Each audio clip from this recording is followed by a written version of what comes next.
Chapter 2961. Hua Jin was really jealous. He also wanted to work out. He also wanted to be nice. Body. Hence, Hua Jin also joined the army of fitness. At 8:00 in the evening, they all went to the gym together and worked out. Fitness was the ultimate motivator. Mu Yaja's fitness was not purely about consuming energy. After all, it was also a good way to improve one's figure.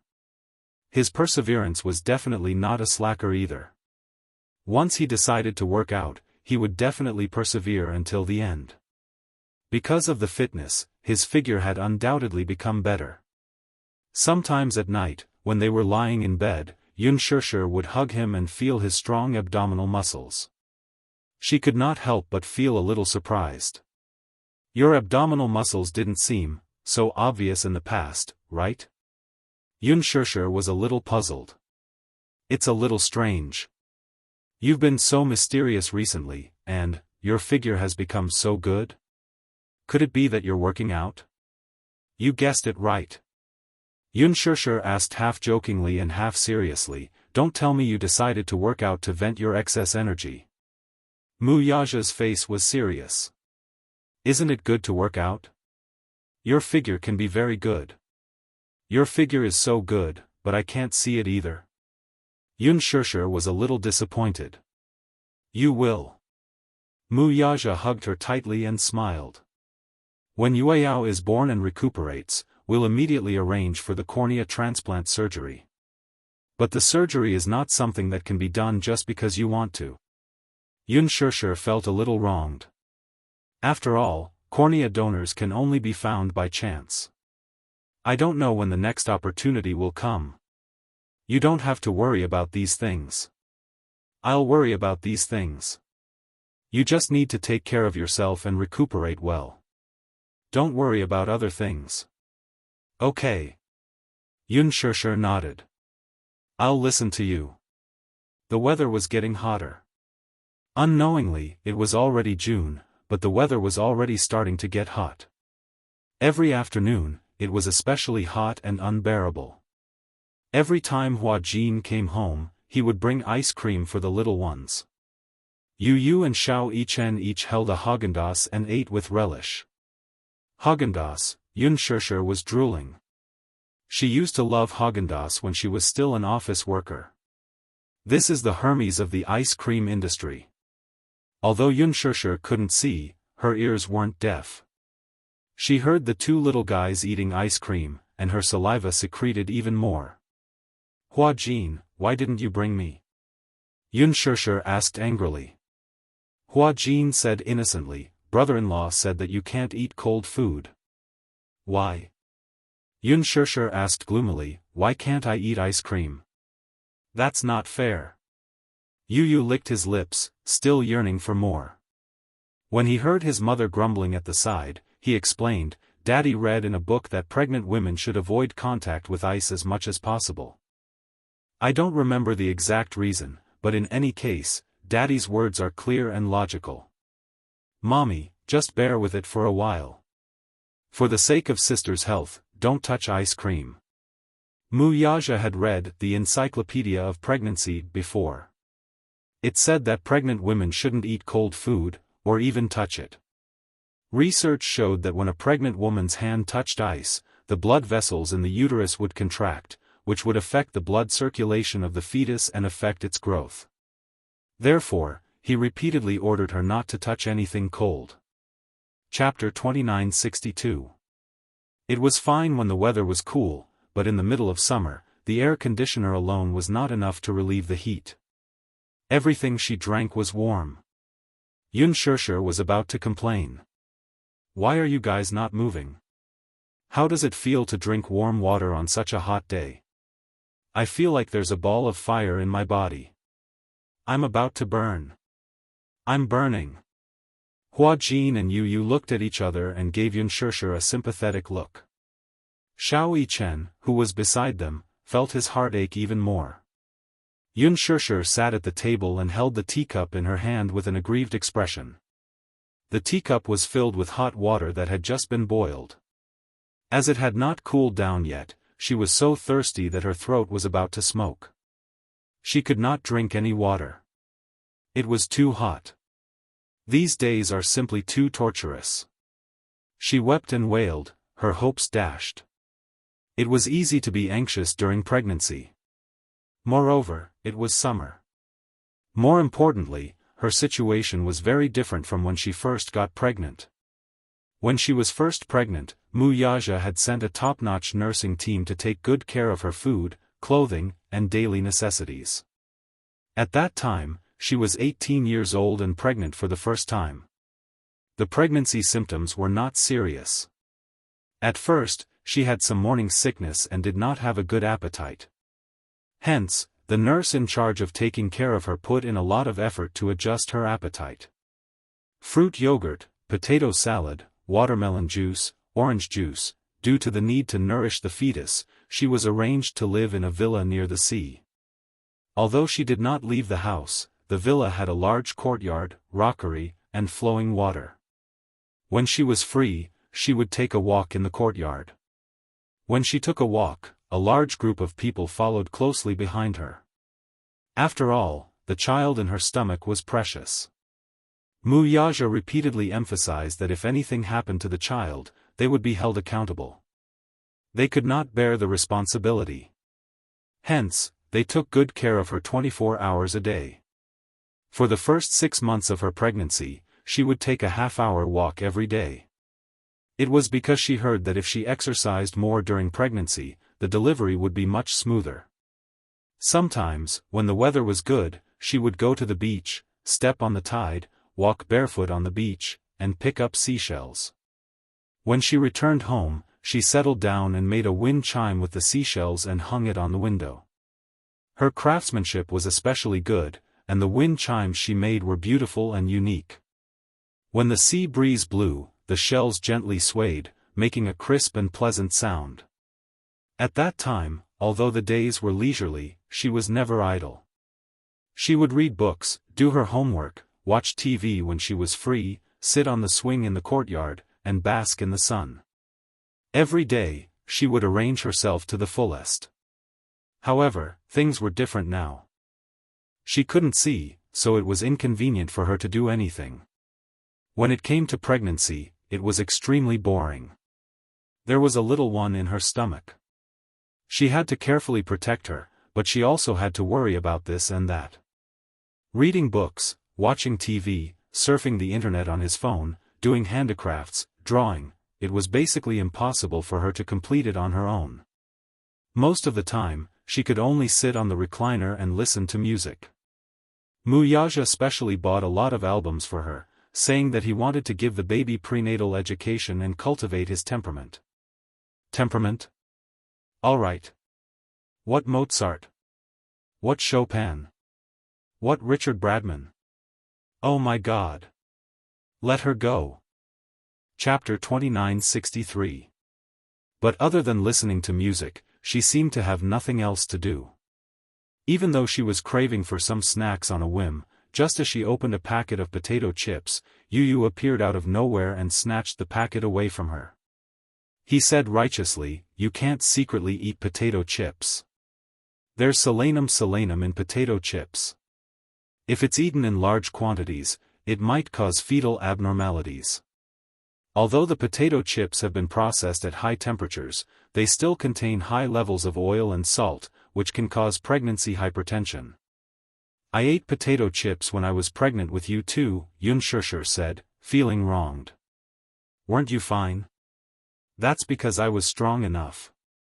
Yu clenched her fists. "But it's better to be safe than sorry. What if? Am I right? Mommy, when little sister is born, you'll be free. Hold on a little longer."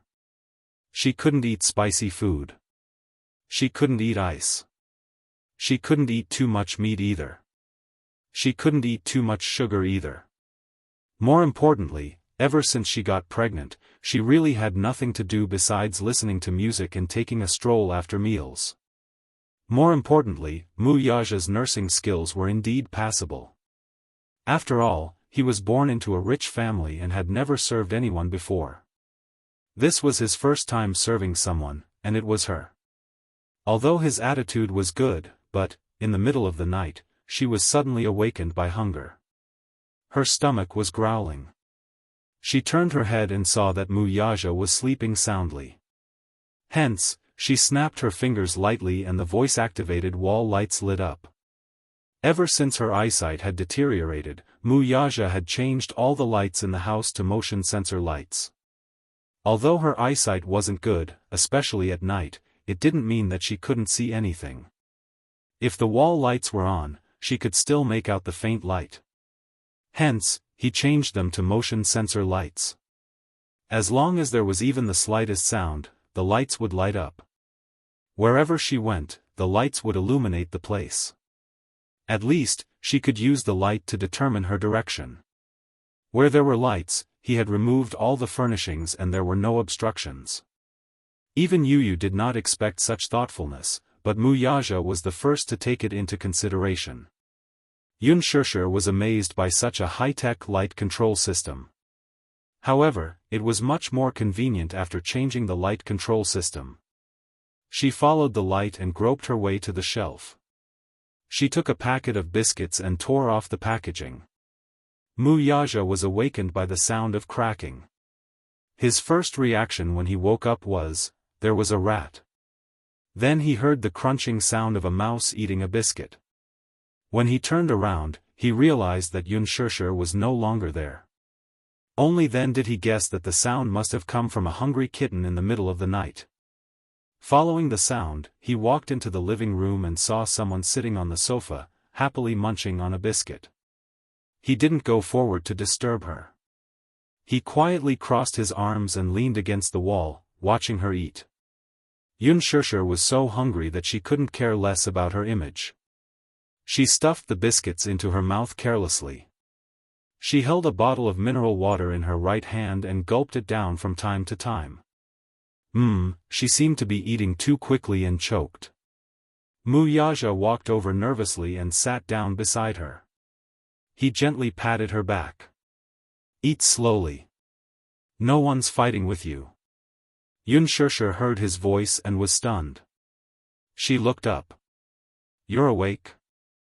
Chapter 2964. Yeah. I was woken up by the sound of you eating. He stroked her back gently as he said, those who didn't know better would have thought that there was a rat in the house. You said that I sounded like a rat when I ate the biscuits? She questioned, feeling hurt. What? She felt aggrieved and unhappy. However, he was amused. Aren't rats cute? Speaking of which, you seem to be eating in such a hurry. Are you that hungry? Yeah. I don't know why, but I was woken up by hunger. I remember that I ate quite a lot last night. Why am I so hungry? It's probably because the baby is hungry. Really? Unspoken smiled. All right. I feel that it's especially difficult when I'm pregnant with this guy. After a pause, she held his arm and said coquettishly, Hubby, I want to eat ice cream. No. Mu Yaja immediately put on a straight face. You're not allowed to eat it. She begged again, boo-hoo. Just one bite. Just one bite, okay? Can't you bear with it? I don't know why, but I've been craving ice cream lately. It would have been better if he hadn't mentioned ice cream. The moment he mentioned ice cream, her saliva secreted even more. She swallowed a mouthful pitifully and said, one bite will do. Can you satisfy my craving? No. His stance was firm, and he didn't waver because of her grievances. If you can't eat it, you can't eat it. How can you be so heartless? Unspoken said angrily, can't you be more open-minded? Madam, I'm already very open-minded. I'm doing this for your own good. If it's for my own good, shouldn't you be looking for ice cream on the streets for me? She was being unreasonable. However, he was still very patient. He patted her head gently and coaxed, be good. Go to sleep after eating. Don't think about it and you won't be hungry anymore. But I just can't stop thinking about it. Be good. Mu Yaja leaned close to her ear and said meaningfully, I can resist not touching you for 10 months. Can't you resist not touching ice for 10 months? Yun Shusher's face flushed red in an instant. She clutched the corner of her pajamas tightly and said awkwardly, I heard that, even when you're pregnant, as long as you're careful in the first 3 months, it won't affect you in bed, no. Mu Yaja, on the other hand, was a conservative. He said stubbornly, as long as there's even the slightest risk, I won't allow it. You're being too cautious, what if? He suddenly held her shoulders and stared at her. It's because I care too much that I'm careful in everything. Even if there's a little risk, I won't do it. There's no what if, and I won't allow any what if. It was precisely because he cared too much that he was so careful about everything, no matter how big or small. He was afraid that if he was not careful, something would happen to her and the child in her stomach. Perhaps ordinary people would find it difficult to understand his feelings. He didn't want the child in his belly to be hurt at all, and he didn't want her to suffer at all. He knew in his heart that the days of pregnancy were indeed torturous. Moreover, she couldn't see or do anything. Even reading books was the most extravagant thought.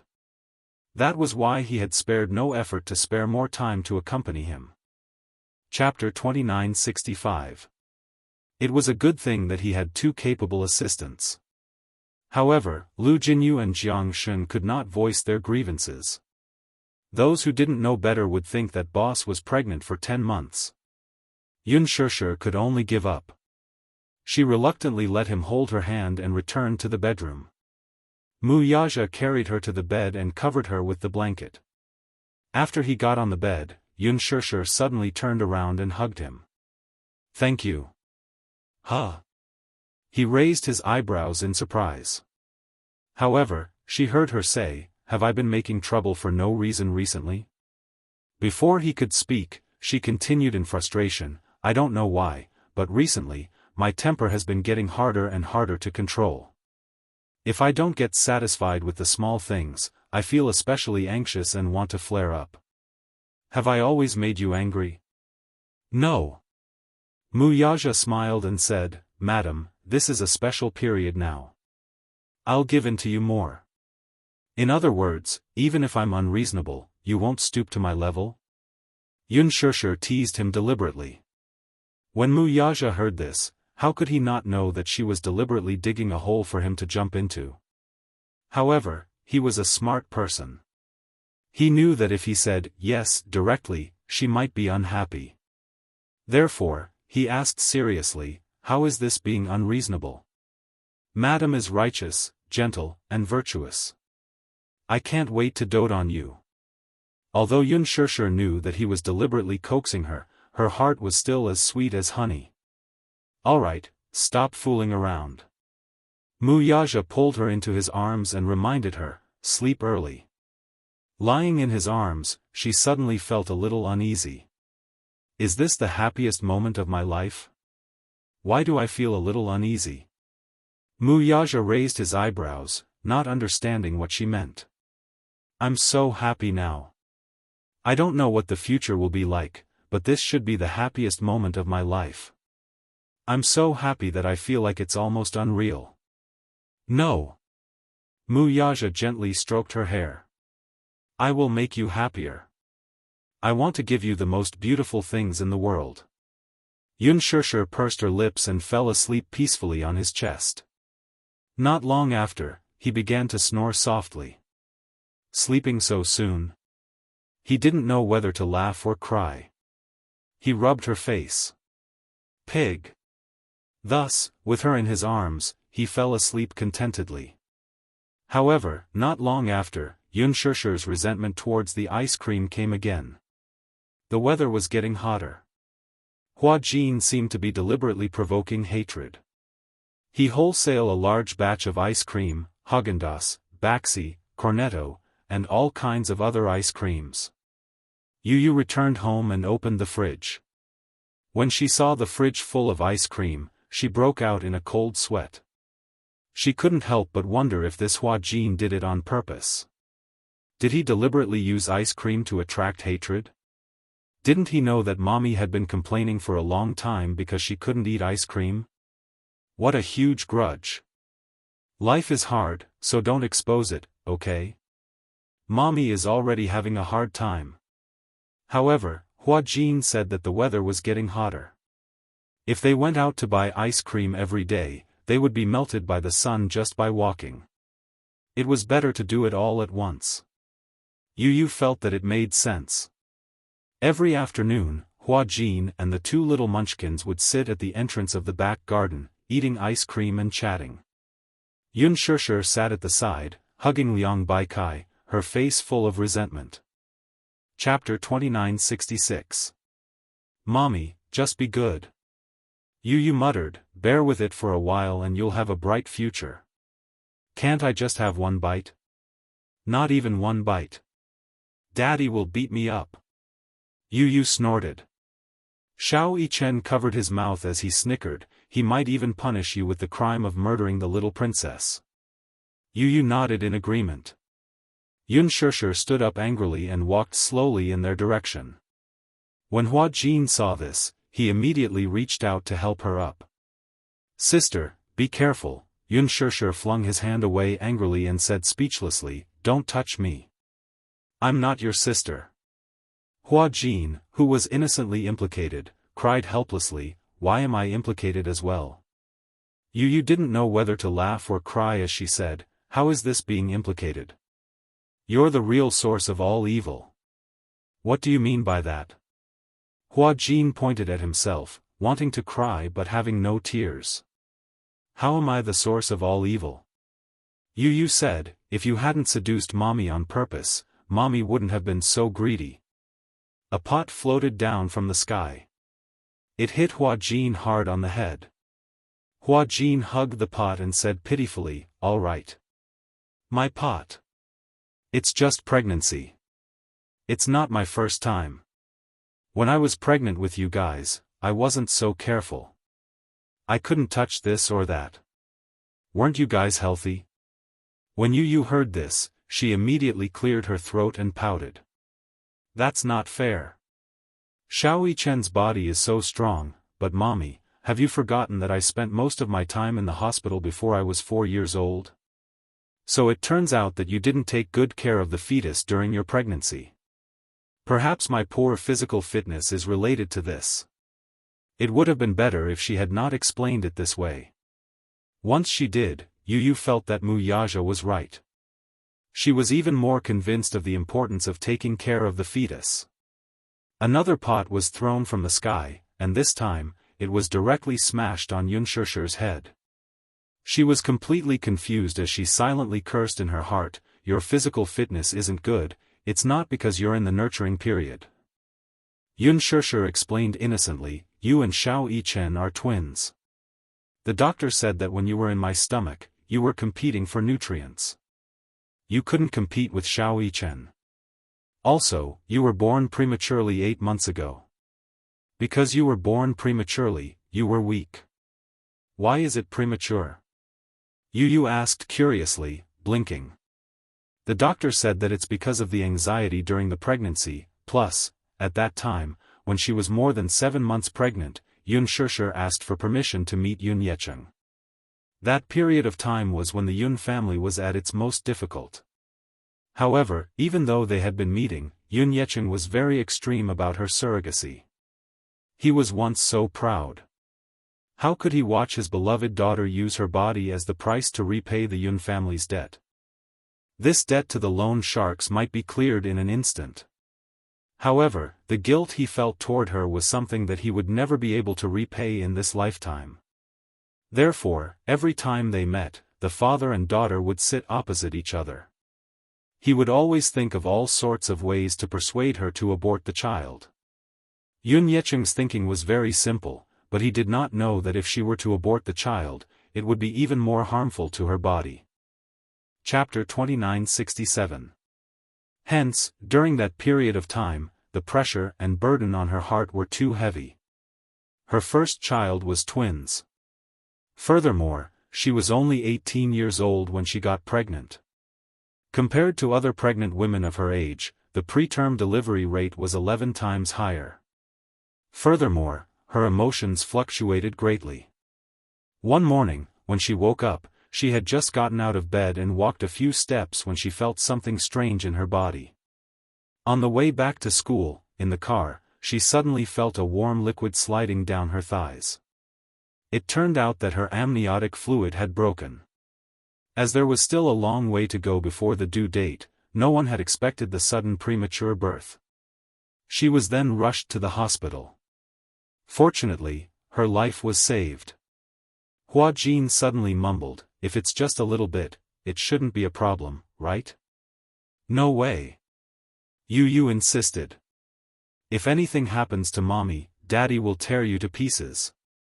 Hua Jin swallowed his saliva in horror. So brutal, of course. His sister is his life. With her around, we'll lose our status. As he spoke, Yu and Xiao Yichen hugged each other and cried. Xiao Yichen, "I suddenly feel so sad." Unspoken was speechless. When did these two little guys become so dramatic? Unspoken argued with the three of them for a long time, but it was all in vain. However, this stubbornness didn't diminish at all. Especially at night, when she was forced to lie in bed and cover herself with a thin blanket. Because a certain man solemnly said that pregnant women shouldn't be exposed to too much air conditioning and that it wasn't the dog days of summer yet, Mu Yaja only turned the air conditioner fan on. She begged him to turn it on, and he finally turned it to 29 degrees. 29 degrees? Wasn't that the same as not turning it on? Because of the stuffy heat in the house, she missed the sweet and frosty taste of ice cream. Hence, for some reason, she got out of bed and tiptoed to the man's room. Pushing open the door, she made her way to his bed. Pa! A hand covered Hua Jin's face. Hua Jin was sleeping soundly. In his dream, a terrifying hand suddenly reached out towards him and touched his face. He was startled awake from his dream and saw Unspoken sitting by his bedside, softly calling out to him, "Hua Jin, wake up. What's wrong?" Hua Jin immediately sat up nervously and looked at her worriedly. "Are you not feeling well?" I really want to eat ice cream." "Hua Jin, can you take me to eat ice cream?" "Hua Jin," he looked at her with a puzzled expression. He really didn't know what kind of obsession made her come all the way to his room in the middle of the night to beg him to take her to eat ice cream. His room was quite a distance away from hers, and there was even a staircase. It must have taken her a lot of effort to find her way here. "Is it necessary?" Hua Jin was about to cry from laughing. "Do you really want to eat ice cream that much?" Yes. Whenever I hear about ice cream, I salivate." Chapter 2968. "Hua Jin, if you can't even fulfill such a small request, I'm going to be depressed." Hua Jin looked at her with heartache. Perhaps, in the eyes of others, such a request was too pretentious. But to him, he could understand it very well. When other people were pregnant, at least their eyes were useful. Even if they had a strong desire for something, they could still do other things to distract themselves. But she couldn't. She couldn't do anything. She couldn't do anything. She could draw, embroider, read, watch television, surf the internet, play games. She even needed someone to support her when she took a walk. It was extremely boring. Probably not many people could tolerate it. Or perhaps, if it were someone else, they would probably be diagnosed with depression. Hua Jin hesitated for a moment. Suddenly, he reached for his cell phone and said, "Wait a minute." "Huh? What are you doing?" she asked curiously. Hua Jin didn't answer immediately. She could only hear the sound of web pages being switched on his cell phone. A few minutes later, Hua Jin put down his cell phone and said to her, "I did some research just now. It said that if it's just a little, it's okay to eat something cold once in a while. Moreover, the weather is hot now, so it's not a big taboo." Hua Jin snapped his fingers and said, "Just the right amount." "Yes, just the right amount. Right? I was right, wasn't I? Xianxia said agitatedly. They said that pregnant women shouldn't be in front of the computer for too long because there will be radiation. But in reality? When I used to work, many of my colleagues were pregnant, but I didn't see any of them quit their jobs. She only went back on maternity leave to prepare for labor when she was about to give birth. The little ones that she gave birth to are all healthy. But there's no more ice cream at home. Hua Jin looked at her expression and said carefully, Yu and Xiao Yichen have eaten it all. Why are these two little guys eating so fiercely? She muttered. Hua Jin looked at her and laughed. Okay, stop muttering. I'll take you to find ice cream now, okay? Okay. Then, change your clothes. All right. Hua Jin held her hand and led her to the cloakroom. He took all the clothes for her, closed the door, and let her change. He was wearing home clothes, so it didn't matter if he didn't change. After Xianxia changed her clothes, Hua Jin secretly stole a key and led her to the garage. He helped her into the front passenger seat, then sat in the car and started the car. It's already 12:00. I'm afraid there aren't any ice cream shops open. It doesn't matter if it's not Häagen-Dazs. Hua Jin held the steering wheel and thought for a while. Suddenly, his eyes lit up. I know a place. Where? The biggest night market in Jianghu district. There are also many midnight snacks there. Now that the weather is so hot, every shop will start to sell Baxi ice cream boxes. 8. Xianxia's mouth watered even more. Baxi is delicious too. All right. Greedy little cat. I'll take you there. Hua Jin stepped on the accelerator and the car slowly drove out of the garage. He was so focused on talking to Xianxia that he forgot to look in the rearview mirror. After he drove out of the garage, a luxury car parked at the entrance slowly followed behind. Chapter 2969. Hence, the two of them started to chat leisurely. Xianxia asked, Have you been busy with work recently? Hua Jin replied, I'm not busy. I've taken on a lot of commercials recently. It might have something to do with Lethal Beauty's high viewership ratings. Xianxia was surprised. Lethal Beauty has been very popular recently? Hua Jin nodded. Yeah, after your character died, the viewership ratings shot up. Xianxia was speechless.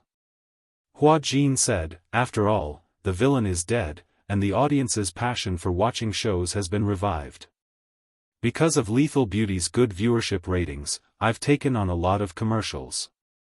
One of the biggest sources of income for a celebrity was advertisements. It was the most important component. Usually, a celebrity's income came from filming movies and TV dramas. With Hua Jin's status, he would get 1 million for filming an episode. After the company's share, he would get 600,000 after tax. In other words, there were 60 episodes of Lethal Beauty, and Hua Jin had a net profit of 36 million. That was a very eye-catching figure. In the entertainment industry, this income was something that many people could only look up to. But this was only a part of the income. Usually, other than acting, each person could film an average of 2 TV dramas and 1 movie in a year. In addition to various variety shows and stage performances, the remuneration from filming commercials still accounted for the majority of the income. The filming period for commercials was usually a few days, and in these few days, they could earn a few million. It could be said that it was easy and simple. Hua Jin had more than 10 endorsements, big and small, from high-end cosmetics to luxury brands, to mobile phones, home appliances, snacks, drinks, shampoo. The advertising economy depended on whether the fans' purchasing power was strong. Hua Jin's fans were especially crazy. Basically, if they got him to endorse, they would definitely make a profit. Hence, it was no wonder that he was feeling so refreshed recently. How could he not be happy about taking on so many commercials? Your popularity has been soaring recently. After all, the male lead role played by Hua Jin was really too likable. Introverted, steady, and expressive from the beginning to the end. With the popularity of the TV series, his popularity would definitely rise. My net worth has also increased by many times. Qin Zhou said that it's rising faster than the stock market. Ha ha ha. The car drove to the night market. After parking the car, Hua Jin held Yun Shishir's hand and searched along the way. Finally, they found a barbecue restaurant that sold baxi. Shishir, you sit here for a while, I'll buy you baxi. Yun Shishir sat down obediently, looking forward to Hua Jin buying her beloved baxi. 3 minutes later, Hua Jin bought 2 servings of baxi, one with strawberry flavor and the other with chocolate flavor. He walked over with a smile on his face, handed her the box of strawberry flavor ice cream, and opened it for her. Here. Spoon. He handed over a spoon, but just as he sat down, he suddenly sensed a cold aura beside him. He couldn't help but shiver. He raised his head and his gaze fell on the man standing behind Yun Shishir. He immediately sucked in a breath of cold air. His eyes widened as if he had seen a ghost. Yun Shishir heard him suck in a breath of cold air and was also shocked. Her hand that was holding the spoon suddenly froze. She asked nervously, Hua Jin, what's the matter? Sister. Sister. He stammered for a while, incoherent. He was obviously scared out of his wits. This made her nervous too. I'm here. Why are you calling me? Chapter 2970. Brother-in-law. Yun Shishir was stunned when she heard the word brother-in-law. Brother-in-law? For a moment, her mind was racing. Hua Jin's brother-in-law, isn't he? Yun Shishir froze and turned her head mechanically. Even though she couldn't see clearly, she could see a tall figure in her hazy vision. He was tall and seemed to be dressed in black casual clothes. She couldn't see his face clearly, but his imposing aura and Mu Yaja's unique aura made her realize, she had been caught red-handed. Why did he follow them here? Yun Shishir's face was especially stiff. Hua Jin, on the other hand, gulped nervously and laughed. Brother-in-law, why are you here? He smiled ingratiatingly while cursing silently. How did he find his way here? Could it be that they had a GPS tracker on them? When Hua Jin was making up a story, Mu Yaja smirked. You don't have a GPS tracker on you. Then did you send a private investigator to follow us? Hua Jin blurted out. However, he covered his mouth the next second and looked at him awkwardly. He actually blurted it out. Wait a minute. How did he know what he was making up in his mind? Could it be? His brother-in-law had a superpower like mind reading? Hua Jin's imagination was running wild. Mu Yaja continued, I don't have mind reading abilities either. Hua Jin felt even more awkward. He fidgeted and asked, then how do you know what I'm thinking? What you're thinking is written all over your face. Mu Yaja paused for a moment. His gaze fell on the ice cream in his and Yun Shishir's hands, and his gaze became even colder. Eating ice cream in the middle of the night? Mu Yaja's gaze revealed a hint of danger. He scrutinized him again. His cold and unpredictable gaze was really chilling. Hua Jin felt his hair stand on end under his stare. Just as he was about to explain himself, Yun Shishir sat up properly and said with a smile, Hua Jin said that he suddenly wanted to eat ice cream, so I accompanied him here. She smashed the big wok on Hua Jin's head. Hua Jin? What? He was betrayed just like that? Hua Jin was trembling in fear. Hearing this, Mu Yaja's meaningful gaze landed on him. Startled, he was about to clear his name from the suspicion when Mu Yaja interrupted him. But unexpectedly, Yun Shishir seemed to know what he was going to explain. She reached her hand under the table and pinched Hua Jin's thigh. Hua Jin shuddered as his eyes turned red from the pain. He subconsciously blurted out, yes, sister is right. Only then did Yunshishi let go. She looked uneasy. Hua Jin was in so much pain that he was about to cry. He immediately used his palm to caress the area where she had pinched him just now. Tears were streaming down his face. He felt bitter inside, but he didn't say it out loud. Wuxia obviously saw Yunshishi's little action, but he deliberately didn't expose her. His gaze was unfathomable as he smiled slightly. Oh? Hua Jin smiled. I don't know why, but when I woke up in the middle of the night, I really wanted to eat ice cream. But it was too boring to eat it alone, so I dragged her along to accompany me. So, Wuxia glanced at him coldly. You're pregnant too? The atmosphere was awkward. What was he most afraid of? He was most afraid of the sudden silence in the air. Hua Jin sat up uneasily. He touched his belly and laughed dryly. Maybe? Ha ha ha. Brother-in-law, your cold joke is so cold. Chapter 2971. Don't stare at me like that anymore, okay? Please, please. I'm also very innocent. Hua Jin chanted the great compassion mantra in his heart as he stood in the middle of Wuxia's freezing ray. Yunshishi teased, I don't know why, but Hua Jin suddenly had a craving and wanted to eat baxi. I thought that since I couldn't sleep, would accompany him to look for food. Ha. Wuxia also sneered, ha. Yunshishi was speechless. Hua Jin was speechless. The two of them were silently pleading in their hearts. You'd better not laugh. Crying is better than laughing. Yunshishi felt extremely guilty. However, she heard Wuxia actually sit down beside her and turn to look at Hua Jin. He propped his chin up lazily and looked at him like a loving elder looking at a junior. Hua Jin became even more uneasy. Brother-in-law, what's the matter? He looked at him and his tone became strangely gentle. Do you like ice cream that much? Even though it was such a gentle tone, it was extremely cold when it fell on his ears. He felt that there was a hidden meaning in his gaze and words.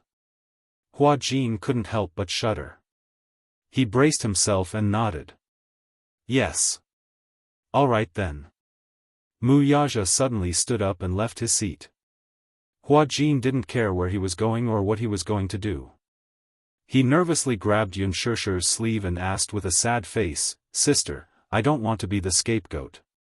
Brother-in-law is so cruel. Who knows how he'll teach me a lesson? He won't go to get a whip to whip me, right? That can't be. He won't do anything to you in public. Yunshishi was also very nervous. She paused and quickly comforted him, saying, Don't worry, your brother-in-law is very gentle. He won't scold you or hit you. If he dares to hit you, I'll definitely stand in front of you. Really? Hua Jin was skeptical when he heard footsteps behind him. He turned around doubtfully and saw Wuxia holding 2 large buckets of baxi in his hands. He walked to his side and placed them in front of him. I'll treat you. Hua Jin froze. These 2 large boxes of 8 happiness contained 5 small boxes of 8 happiness. As Hua Jin stared blankly, Wuxia sat across from him and looked at him calmly. Let's eat. We'll buy more if it's not enough. It's my treat. Hua Jin showed a reluctant expression. That's not good, is it? Yunshishi couldn't see, but she could hear Hua Jin's voice. It sounded like he was about to cry. Didn't you say you wanted to eat? Wuxia smiled deeply. If you don't eat, Hua Jin looked at him eagerly. Wuxia's voice turned cold. If you don't eat, don't blame me for being rude. Yunshishi just sat by the side in a dignified manner. But what she didn't see was that Wuxia was sitting opposite Hua Jin, holding a bucket of baxi in one hand and a spoon in the other. He was tirelessly feeding large chunks of ice cream to Hua Jin. Hua Jin didn't dare to resist. Thinking of his threat, he felt that he should eat up baxi. Hence, he braced himself and took mouthful after mouthful of ice cream. Even though the weather was hot, his teeth were still chattering from the cold after one bucket. Wuxia opened another bucket casually and sent a mouthful of ice cream to his mouth. He ordered calmly, "Eat." Wu, the corners of Hua Jin's eyes were twitching. After taking a mouthful, he felt unwell. Chapter 2972. Come, open your mouth. Wuxia raised the spoon. Brother-in-law, can I take it away if I can't finish it? He glanced at the ice cream in his hand and burped. His smile was uglier than his crying face. I'm almost full. Wuxia replied nonchalantly, if you can't finish it, then you'll have to bear the consequences. Hua Jin frowned. He wanted to cry but had no tears. Bear the consequences? What kind of bear the consequences? Wuxia replied proudly, humph. What do you think? Okay, I'll eat it. Hua Jin looked like he was ready to die. How did it feel to finish 2 buckets and 2 boxes of 8 joys? One word to describe it, torture. After Hua Jin got into the car, he looked ahead. Wuxia had packed Unspoken into his personal car. He watched as he carefully buckled Unspoken's seatbelt, got into the driver's seat, started the car, and drove off. He couldn't take it anymore. He held his stomach and his face turned green. What the hell was this? This man was the #1 wife slave. This couple was really something. Instead of sleeping, they came to torment him in the middle of the night. In the end, why was he the one who got hurt? He was so innocent. In the car, Unspoken nervously clutched her seatbelt as she gulped in trepidation. Hubby, Wuxia raised his eyebrows. What did you do to Hua Jin just now? Unspoken asked worriedly, he sounded like he was in pain. How much ice cream did you feed him? Wuxia replied, all of it. Unspoken asked, how much was all of it? Wuxia replied, 2 buckets and 2 boxes. Unspoken shuddered. Just thinking about the feeling of eating so much ice cream didn't feel good, right? Suddenly, her obsession with ice cream was not as deep as before. She even felt a little nauseous. If she vomited, Wuxia's goal would be achieved. He asked, do you still want ice cream? Unspoken hurriedly shook her head. I don't want to anymore. == B Wuxia suddenly reached out to hold her hand and intertwined his fingers with hers. Unspoken's heart warmed, and she held his hand. Perhaps it was because he had been holding the ice cream bucket for a long time, but his hands were slightly cold. He didn't say anything, but from this small detail, she immediately understood his unease and heartache. He was such an introverted man who kept everything in his heart. Perhaps he cared too much about it. If you care too much, you will always be afraid of losing it. Therefore, his caution was only to better protect her. I'll be good in the future, Unspoken said in a low voice. Yes, good girl. But, Unspoken changed the topic. You fed him so much ice cream. Will anything happen to him? Wuxia was speechless. Unspoken said anxiously, he'll definitely have diarrhea, right? In the bathroom. When Hua Jin walked out, he was about to collapse. He dragged his long, numb legs out and supported himself against the wall. When he walked into the living room, the sky was already bright. In the living room, Wuxia walked out of the dining room and poured a cup of warm water for him. Drink it. Hua Jin took the water and leaned against the wall, looking resentful. I think I'm about to collapse. Wuxia raised his eyebrows. Diarrhea? Yes, a little. Wuxia returned to the room and took out a box of stomach medicine for him. Eat this. Chapter 2973. After this experience, Unspoken became more well-behaved. At least, she had learned her lesson. However, the days of nurturing the fetus were still boring. Yu found some radio dramas, musicals, and even crosstalk for her to pass the time. Life was peaceful and comfortable. Chief, did you know? The Mu group recently released news of their wedding. Mu Yancheng is getting married to Song Enya soon. In the office, Lu Jinyu walked to Mu Yaja's desk and handed him a red announcement. He had gotten it from a media friend. It was said that Mu Yancheng and Song Enya's wedding would be held at 100 banquets. Furthermore, they had also invited celebrities from all walks of life and more than 100 media outlets. It seemed that they were determined to make this wedding a grand and dignified one. Mu Yaja took the invitation and glanced at it expressionlessly. On the invitation was Song Enya and Mu Yancheng's wedding photo. The time and location were also written. He took a closer look. Although it was called a wedding photo, it was more accurate to say that this was not a traditional wedding photo. Song Enya was wearing a wedding dress and holding Mu Yancheng's arm. Mu Yancheng was wearing a suit. The two of them stood in front of a white background and posed for a photo. Oh. Lu Jinyu smiled.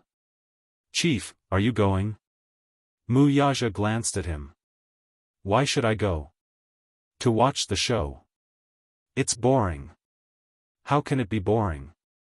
The Mu group and the Song family have been advocating that this wedding must be grand and dignified. At the very least, we should go and see how grand the Mu family can be so that Chief can refer to it. You and sister-in-law haven't held a wedding yet, right?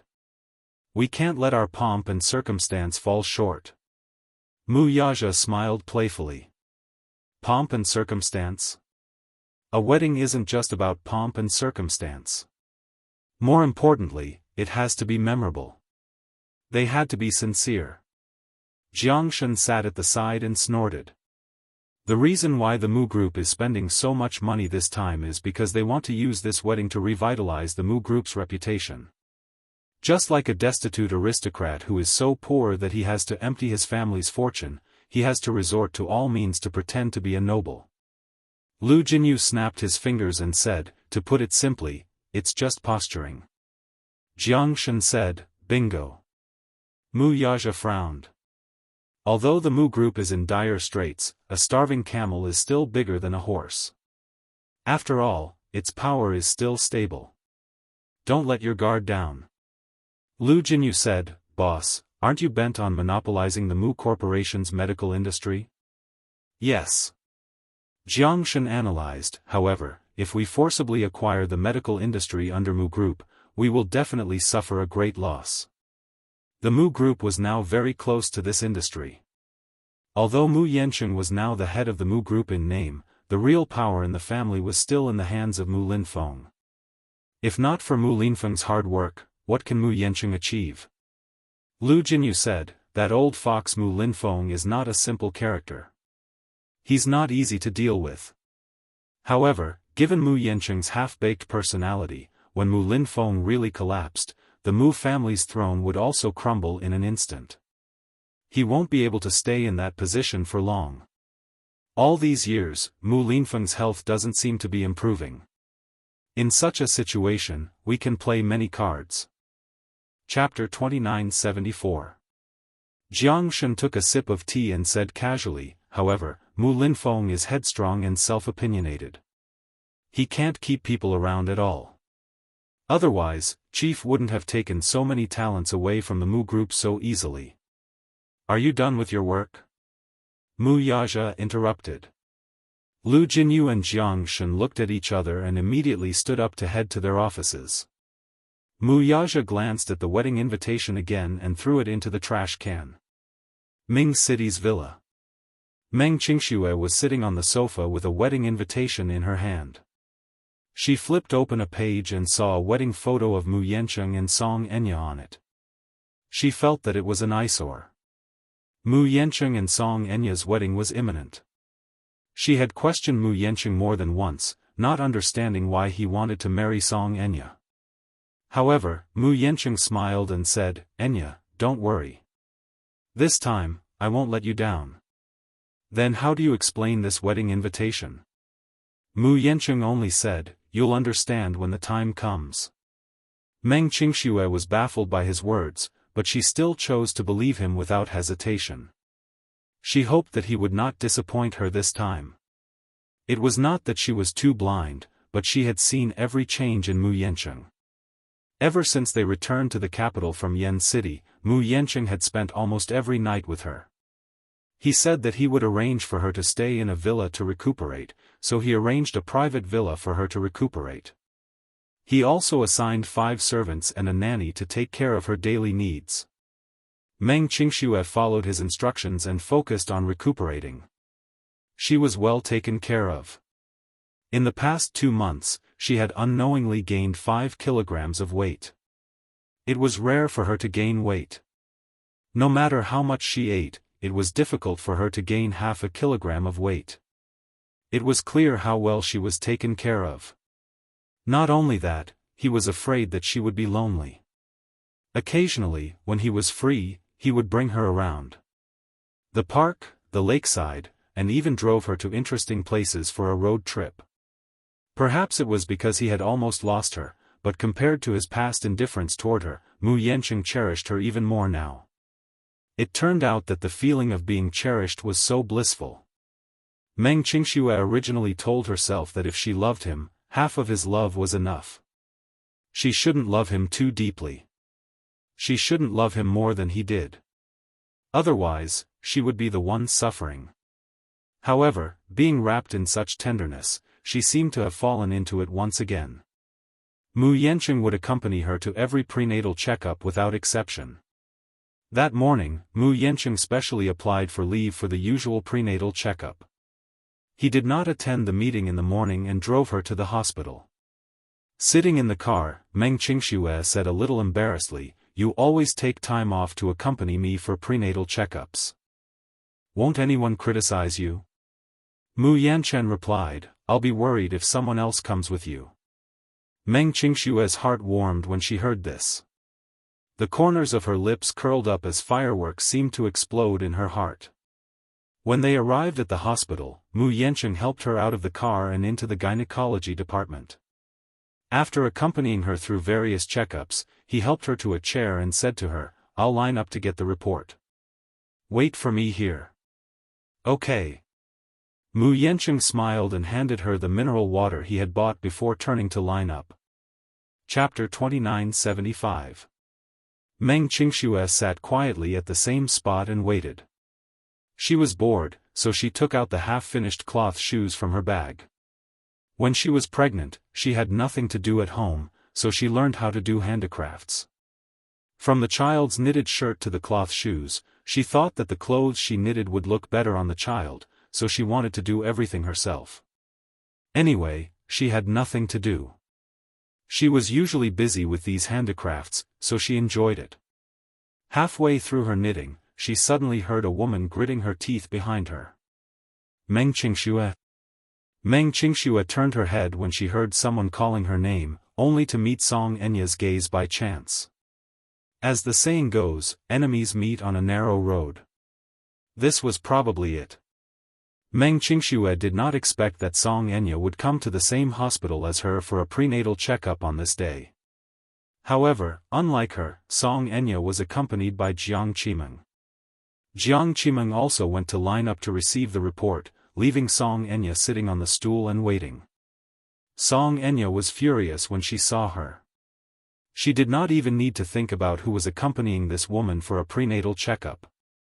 When she thought of how Mu Yancheng was accompanying and taking good care of her, what about herself?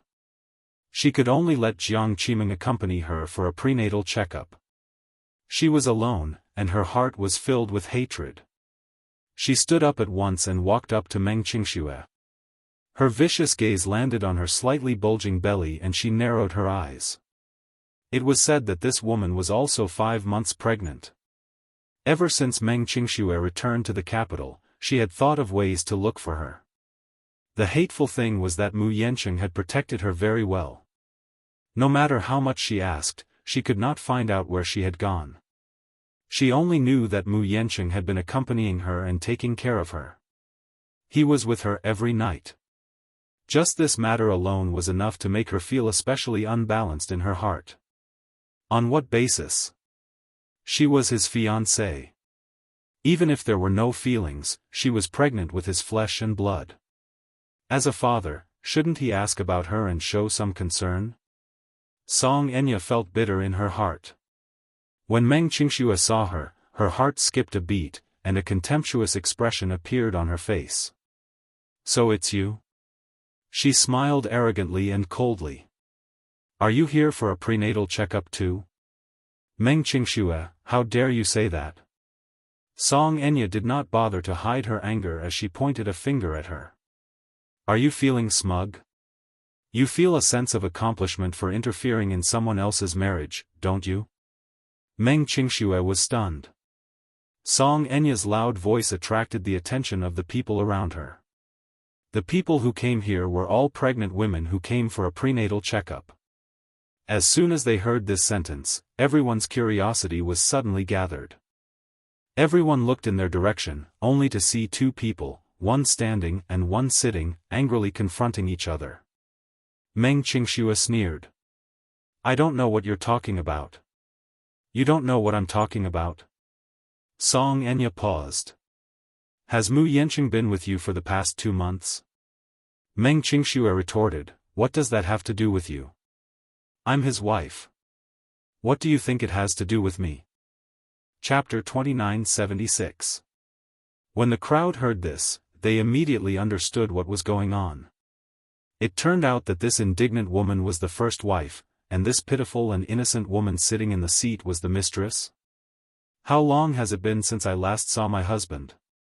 When I was pregnant, as my husband, he didn't stay by my side to take care of me. Instead, he stayed by his mistress' side day and night, taking care of her and loving her. What am I to him? Meng Qingxue was startled. She looked around and saw that the people around her were looking at her, pointing at her and gossiping about her. Tisk, tsk, tsk. Mistresses nowadays are really too arrogant. This first wife is really pitiful.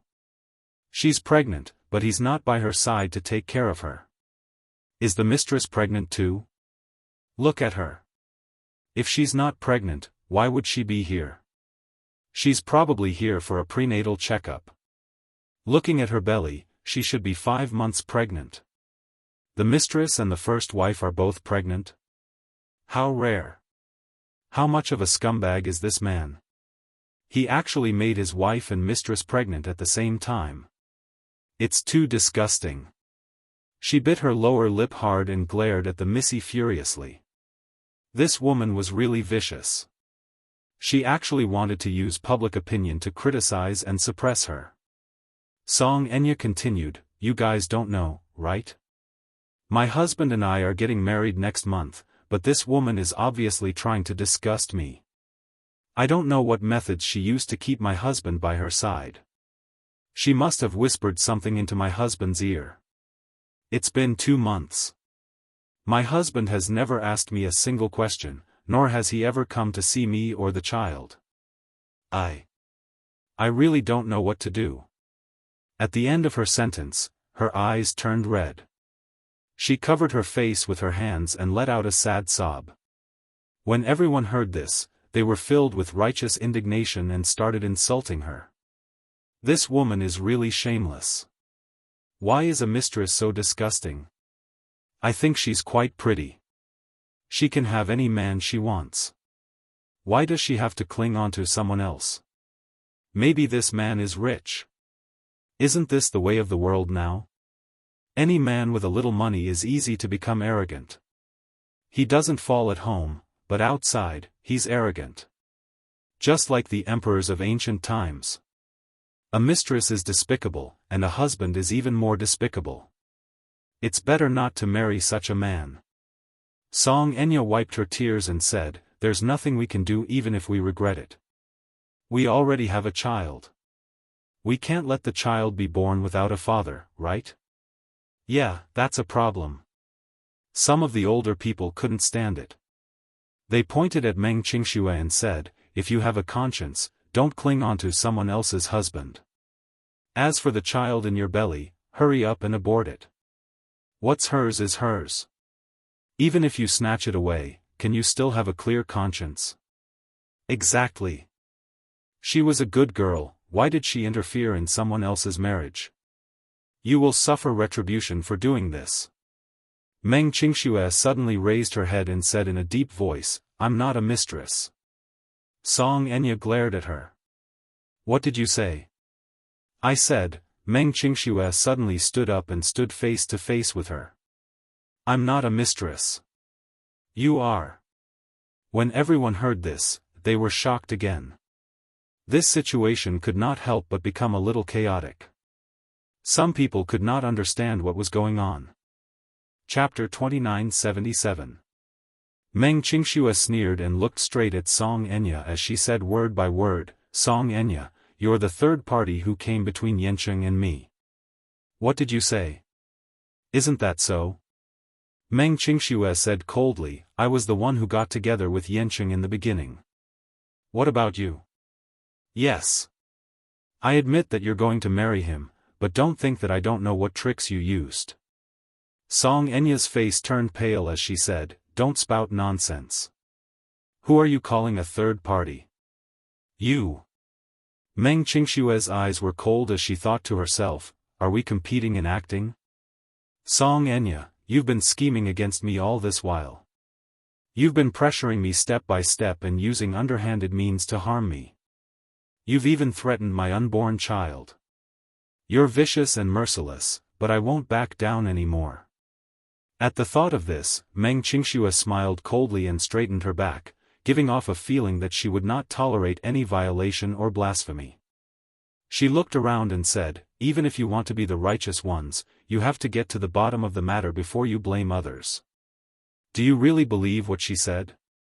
Do you know how the child in her stomach came about?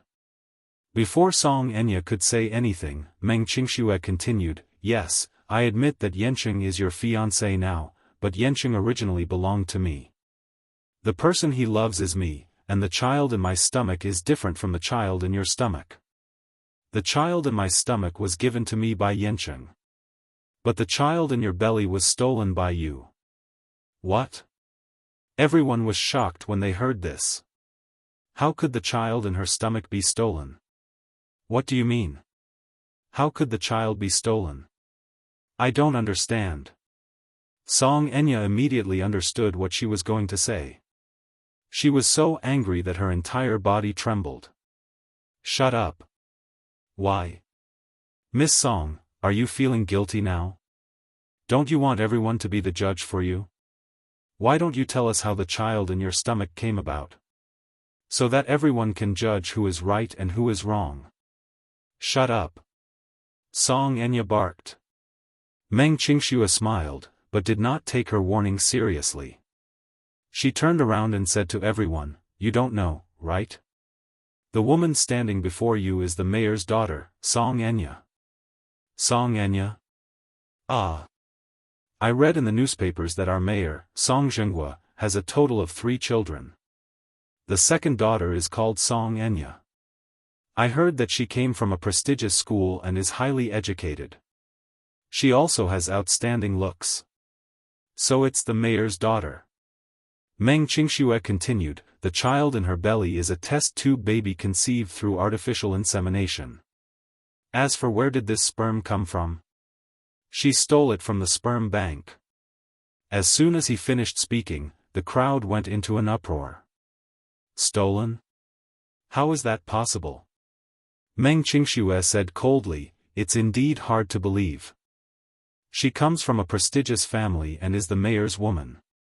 She's talented and beautiful. Why would she do such a despicable thing? Song Enya screamed hysterically at her, B*tch, I told you to shut up. Didn't you hear me? With that, she pounced on Meng Qingxue and reached out to grab her hair. Meng Qingxue took a step back and protected her stomach. She raised her hand and slapped her hand away. Chapter 2978. The scene instantly turned chaotic. Perhaps Song Enya had been greatly agitated by her words, so much so that her eyes were bloodshot as she scratched and hit her. Meng Qingxue was not to be trifled with either. Perhaps out of maternal instinct, she covered her stomach with one hand and grabbed Song Enya's hair with the other, pulling it fiercely. The two of them fought. The surrounding passers-by watched in fear, but most of them were just there to watch the show. Many of them were pregnant. Seeing such a scene, who would dare to come forward to mediate? Jiang Qimeng returned with the report and saw that there was a fight in the seats. When she took a closer look, she saw that one of them was Song Enya. She was so frightened that she threw the report in her hand and rushed forward. Stop fighting! Stop fighting! Jiang Qimeng finally separated the two of them. She pulled Song Enya aside and asked anxiously, "Is anything wrong?" "Mom! Don't stop me. I want to teach this little b*tch a lesson." As Song Enya spoke, she wanted to rush forward again. Afraid that she would hurt herself, Jiang Qimeng pulled her back and reprimanded her. "What are you doing? Think about it, you're already 5 months pregnant. It's not like before. Even if you don't think for yourself, you should think for the child in your stomach. How can you be so willful?" Song Enya turned her head and stretched out her hand with a ferocious expression. With reddened eyes, she pointed at Meng Qingxue, who was standing 2 meters away with a guarded look on her face. She cried, "Mom! She's Meng Qingxue. She's that b*tch. For the past 2 months, Mu Yanqing hasn't cared about me and has always been by her side. How can I not be angry? She even said that I'm a third party. Mom, how can I not be angry? Alright, be careful. Don't affect the baby." She was busy calming her emotions when she suddenly reacted and glared at her in surprise. "What did you say? She's that Meng Qingxue?" Jiang Qimeng turned her head and stared fixedly at Meng Qingxue. Her gaze was as sharp as a knife as it pierced her. "Are you Meng Qingxue?" Meng Qingxue glanced at the woman. Based on their earlier conversation, she could roughly guess her identity. She was Song Enya's mother. She covered her lower abdomen with one hand and was on full alert. Where is Mu Yanchen?" Jiang Qimeng yelled, "Where is he? His fiancée is already 5 months pregnant, but he doesn't care about her at all. He only cares about you, you b*tch. Meng Qingxue said angrily, "I'm not a bitch. Auntie, please show some respect when you speak. As the mayor's wife, you don't have any manners at all." Jiang Qimeng was stunned. She looked around and saw many people pointing in their direction. Only then did she realize that they were in public, and she indeed had to be careful. Thinking of this, she walked towards Meng Qingxue and said, "Come with me. I have something to talk to you about." Seeing her glaring at her, Meng Qingxue quickly shook her head. "I won't go with you. I want to stay here and wait for Yanchen. I told you to come with us. Did you hear me?" Jiang Qimeng's tone became sharper. "This is our private matter. There's no need to talk about it in public. No matter what, we have to wait until Yanchen comes back, right?" Meng Qingxue was very smart. Chapter 2979. Meng Qingxue knew very well that she was weak and alone. Without Mu Yanqing's protection, she was nothing. Seeing the stalemate, Jiang Qimeng became even angrier. However, she was determined to settle this matter tonight no matter what. Usually, Mu Yanqing hid this little vixen so well that she could not find any clues. Now that they had bumped into each other on a narrow path, how could he let her go? At the thought of this, Jiang Qimeng strode up to Meng Qingxue and grabbed her arm, not allowing her to say anything. "Little b*tch, I'm telling you, no matter what, you have to leave with me today. We have to settle the score between you and Enya." "I'm not leaving. Come with me." Amid the tussle between the two, Mu Yanqing returned with the report in his hand. He caught sight of a group of people surrounding them with Song Enya and Jiang Qimeng standing in the middle. When he saw Jiang Qimeng tugging at Meng Qingxue's arm with all her might, he immediately rushed up and threw Jiang Qimeng aside. He stood in front of Meng Qingxue to protect her and swept a cold glance at them. "What are you doing?" When Song Enya saw him, she was even angrier. When she saw him standing on Meng Qingshue's side without a second thought, she felt even more embarrassed and could not tell right from wrong. Mu Yancheng, what do you mean by this? Please be clear about who your fiancé is. It's not her. It's me. The person you're marrying is also me. Song Enya yelled at him at the top of her lungs. What do you mean by this? What does she mean by this? When Jiang Qimeng saw him, her attitude softened a little. She sighed and said, Yancheng, you and Enya are getting married next month. Now that you're circling around this woman, what position do you place Enya in? Back then, I wasn't the one who insisted on marrying your daughter. When Mu Yancheng recalled how the mother-daughter pair had been eyeing Meng Qingxue covetously earlier, he could not help but feel angry. He said coldly, I clearly don't have any feelings for your daughter. She's the one who wants to marry me.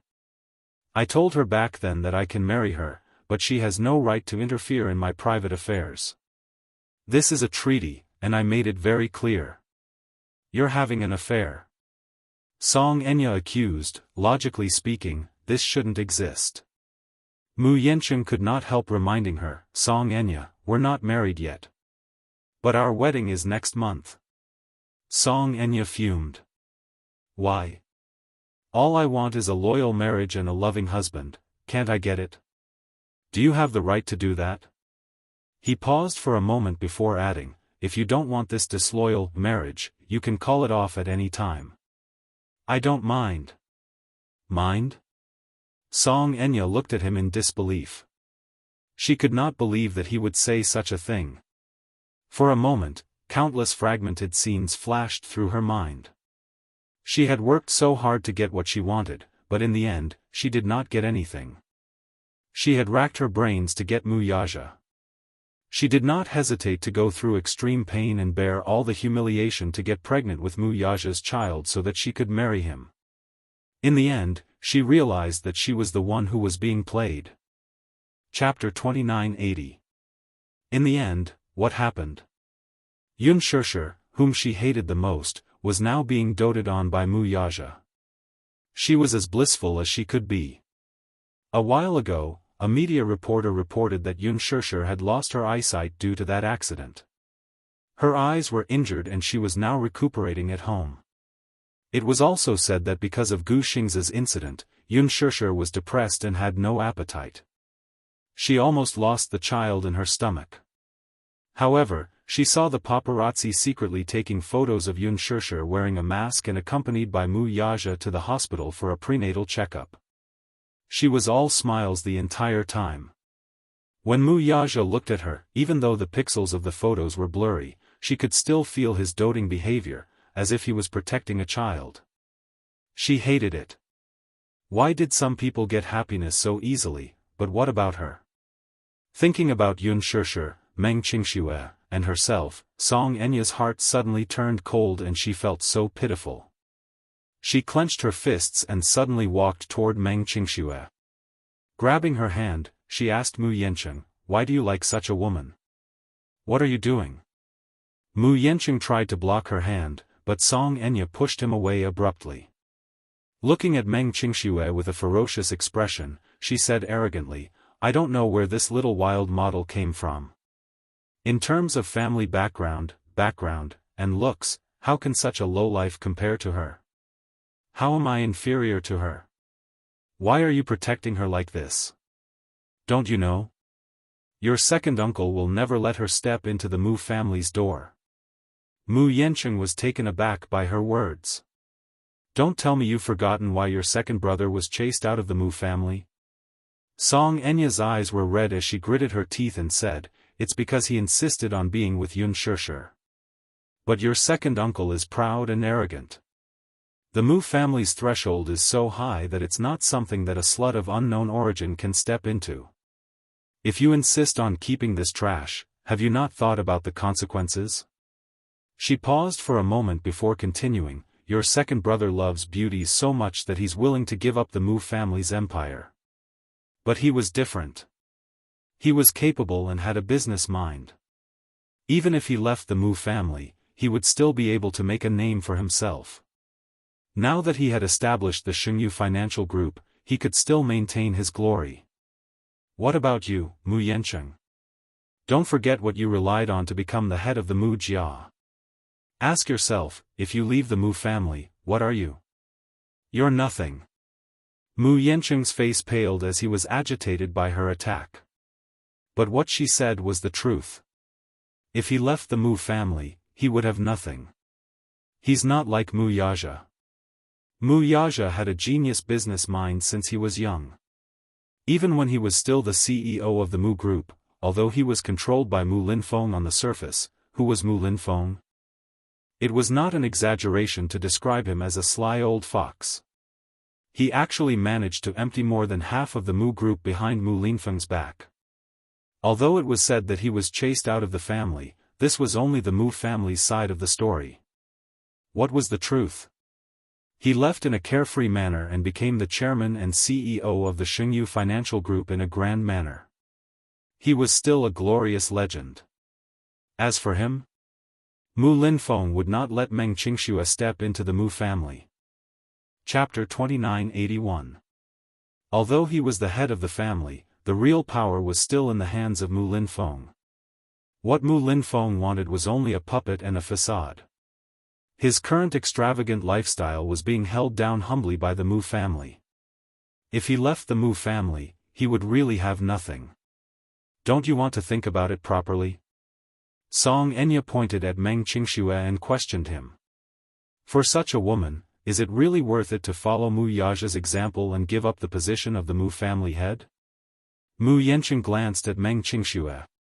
He could not be chased out of the Mu group.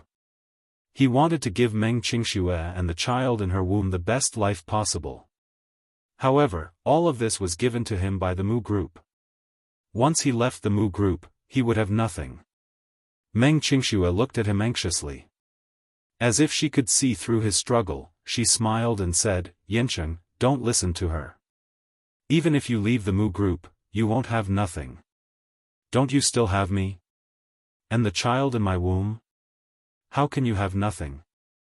Song Enya rebuked angrily, shut up. You're the one who should shut up. Meng Qingxue yelled at her before turning to Mu Yancheng. Yancheng, don't you understand me? I know that you want to give me the best life possible. However, everyone has a different definition of happiness. Some women want to live in a big villa and have a bodyguard around them 24/7. However, I only want you. You're enough. Even if you really have nothing, it's fine. After a pause, she choked and said, on the contrary, I feel that if you really have nothing, I can protect and love you with more peace of mind. That's because I don't have to care about what others think, and I don't have to be suspected of having ulterior motives for loving you. I love you, but I only love you as a person. Nothing else is important. That's so touching. Do you really think that Yancheng will give up the Mu group for you? Song Enya pinched her chin and said aggressively, don't you know how long he's been coveting everything he's gotten today? Don't you know?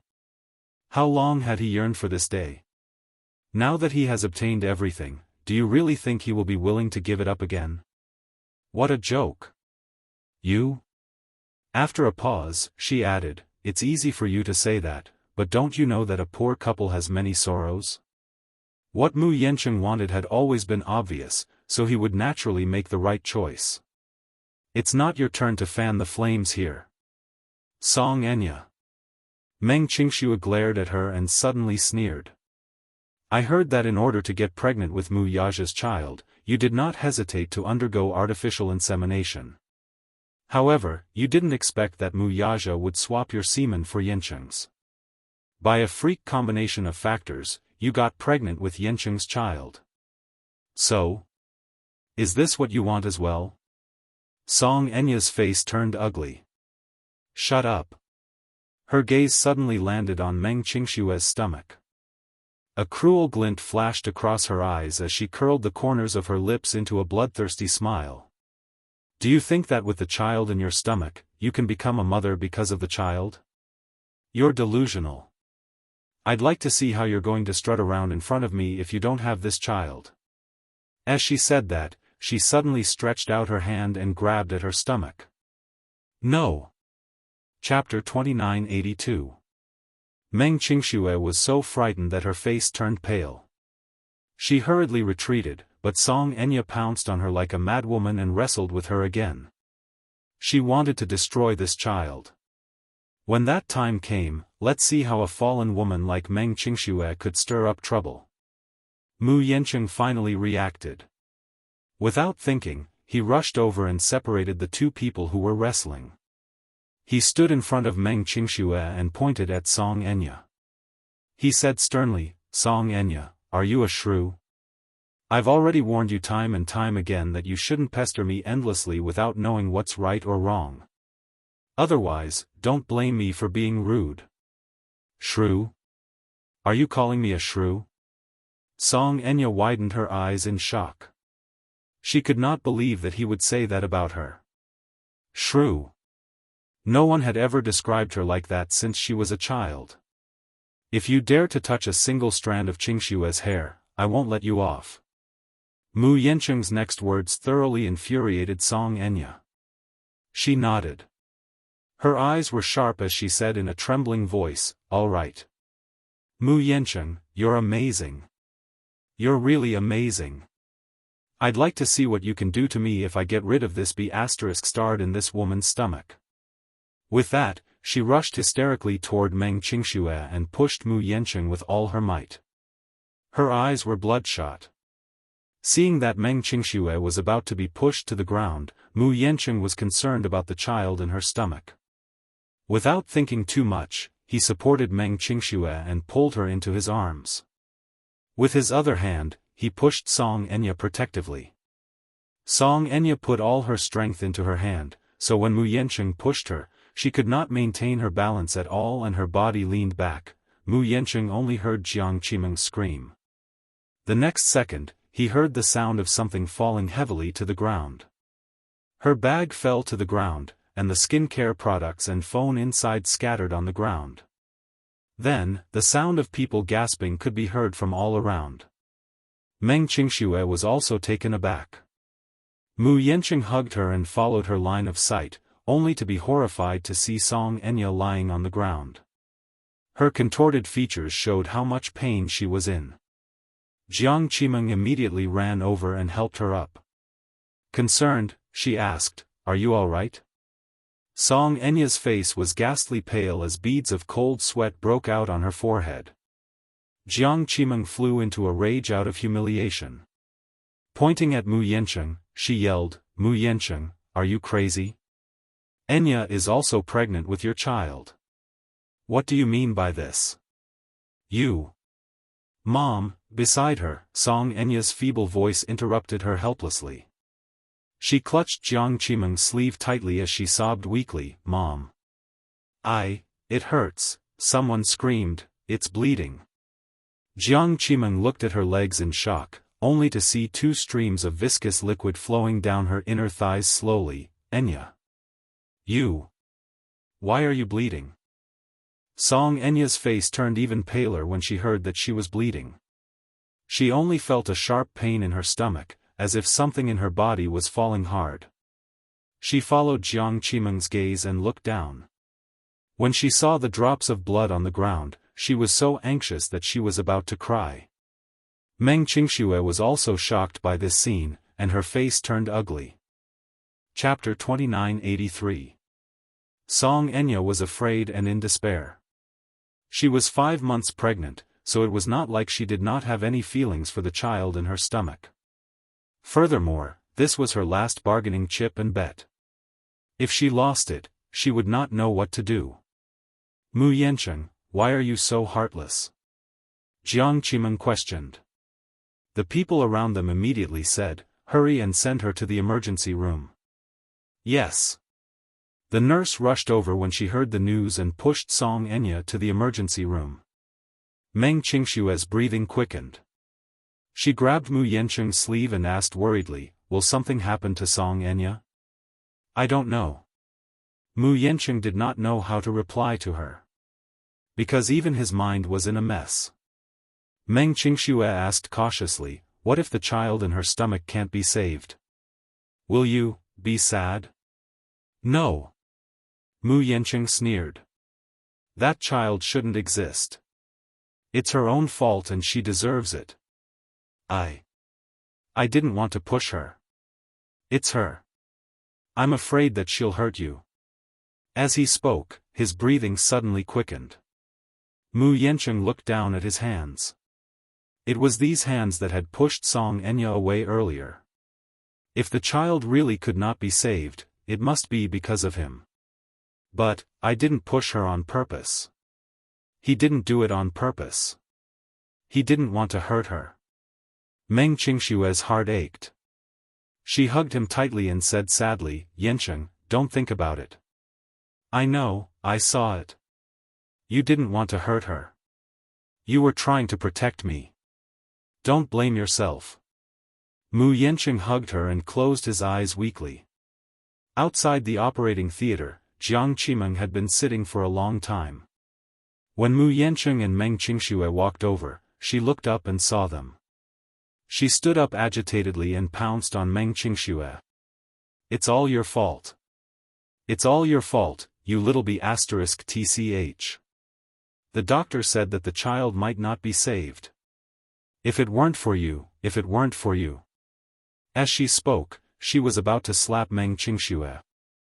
Mu Yanqing shielded Meng Qingxue with his body and pushed Jiang Qimeng away. Auntie, calm down. Please conduct yourself with dignity.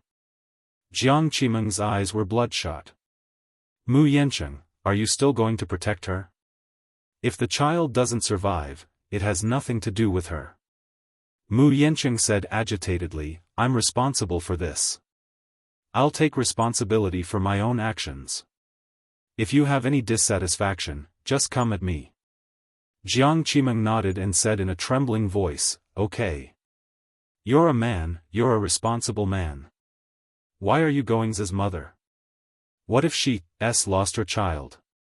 What? She questioned him as she punched his chest. Just then, the door suddenly opened. Jiang Qimeng turned around anxiously and saw the doctor walking out. She immediately went up to him and asked worriedly, Doctor, how is my daughter? Madam, please calm down a little. Please calm down.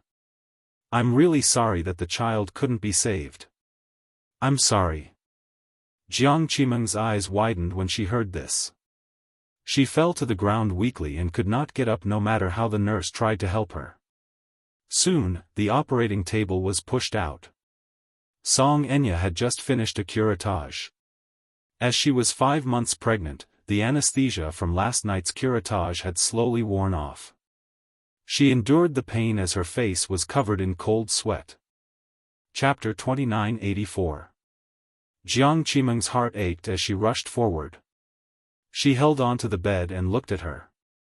How do you feel? Does it hurt a lot? Where's the baby? Song Enya asked in a trembling voice. Is the baby still here? As she spoke, she raised her heavy hand to touch her stomach, only to feel a flat area. Her tears fell uncontrollably. When Meng Qingxue heard this, her face froze for a moment. She felt the man's back stiffen and her heart plummet. In the ward, Song Enya had fallen asleep after being injected with a sedative. Mu Yanqing sat outside the door while Meng Qingxue sat beside him, never leaving his side. He originally wanted to send her home first, but Meng Qingxue said that no matter what, she wanted to be with him and not go anywhere. Mu Yanqing could not do anything about it, so he let her be. When Mu Shumin received the news, he rushed to the hospital. When he reached the door of the ward, he saw Mu Yanqing and Meng Qingxue sitting together with him. He frowned slightly, walked over, and glanced at them coldly. Mu Yanqing did not notice her. His head was lowered, and he seemed to be thinking about something. He did not hear Mu Shumin's footsteps coming over. It was Meng Qingxue who reacted and nudged him gently. He looked up and was surprised to see Mu Shumin. Why are you here? Don't ask me first. As Mu Shumin said this, he glanced at Meng Qingxue from the corner of his eye, seemingly hinting at something. Shouldn't you explain who this is? Auntie, I'll tell you about her later. As Mu Yancheng said this, he stood up and said to Mu Shumin, Song Enya had a miscarriage. A miscarriage? Yes. The child is gone. When Mu Shumin heard this news, his expression changed. Looking at the guilty look on his face, he seemed to have guessed something and asked tentatively, Song Enya's child is gone. Is it related to you? Mu Yancheng took a deep breath. I accidentally pushed her and she fell to the ground. The child was lost. You. Mu Shumin was furious and questioned him, why were you so careless when you knew that she was pregnant? I didn't do it on purpose. She seemed to have gone crazy and pounced on Xianxia.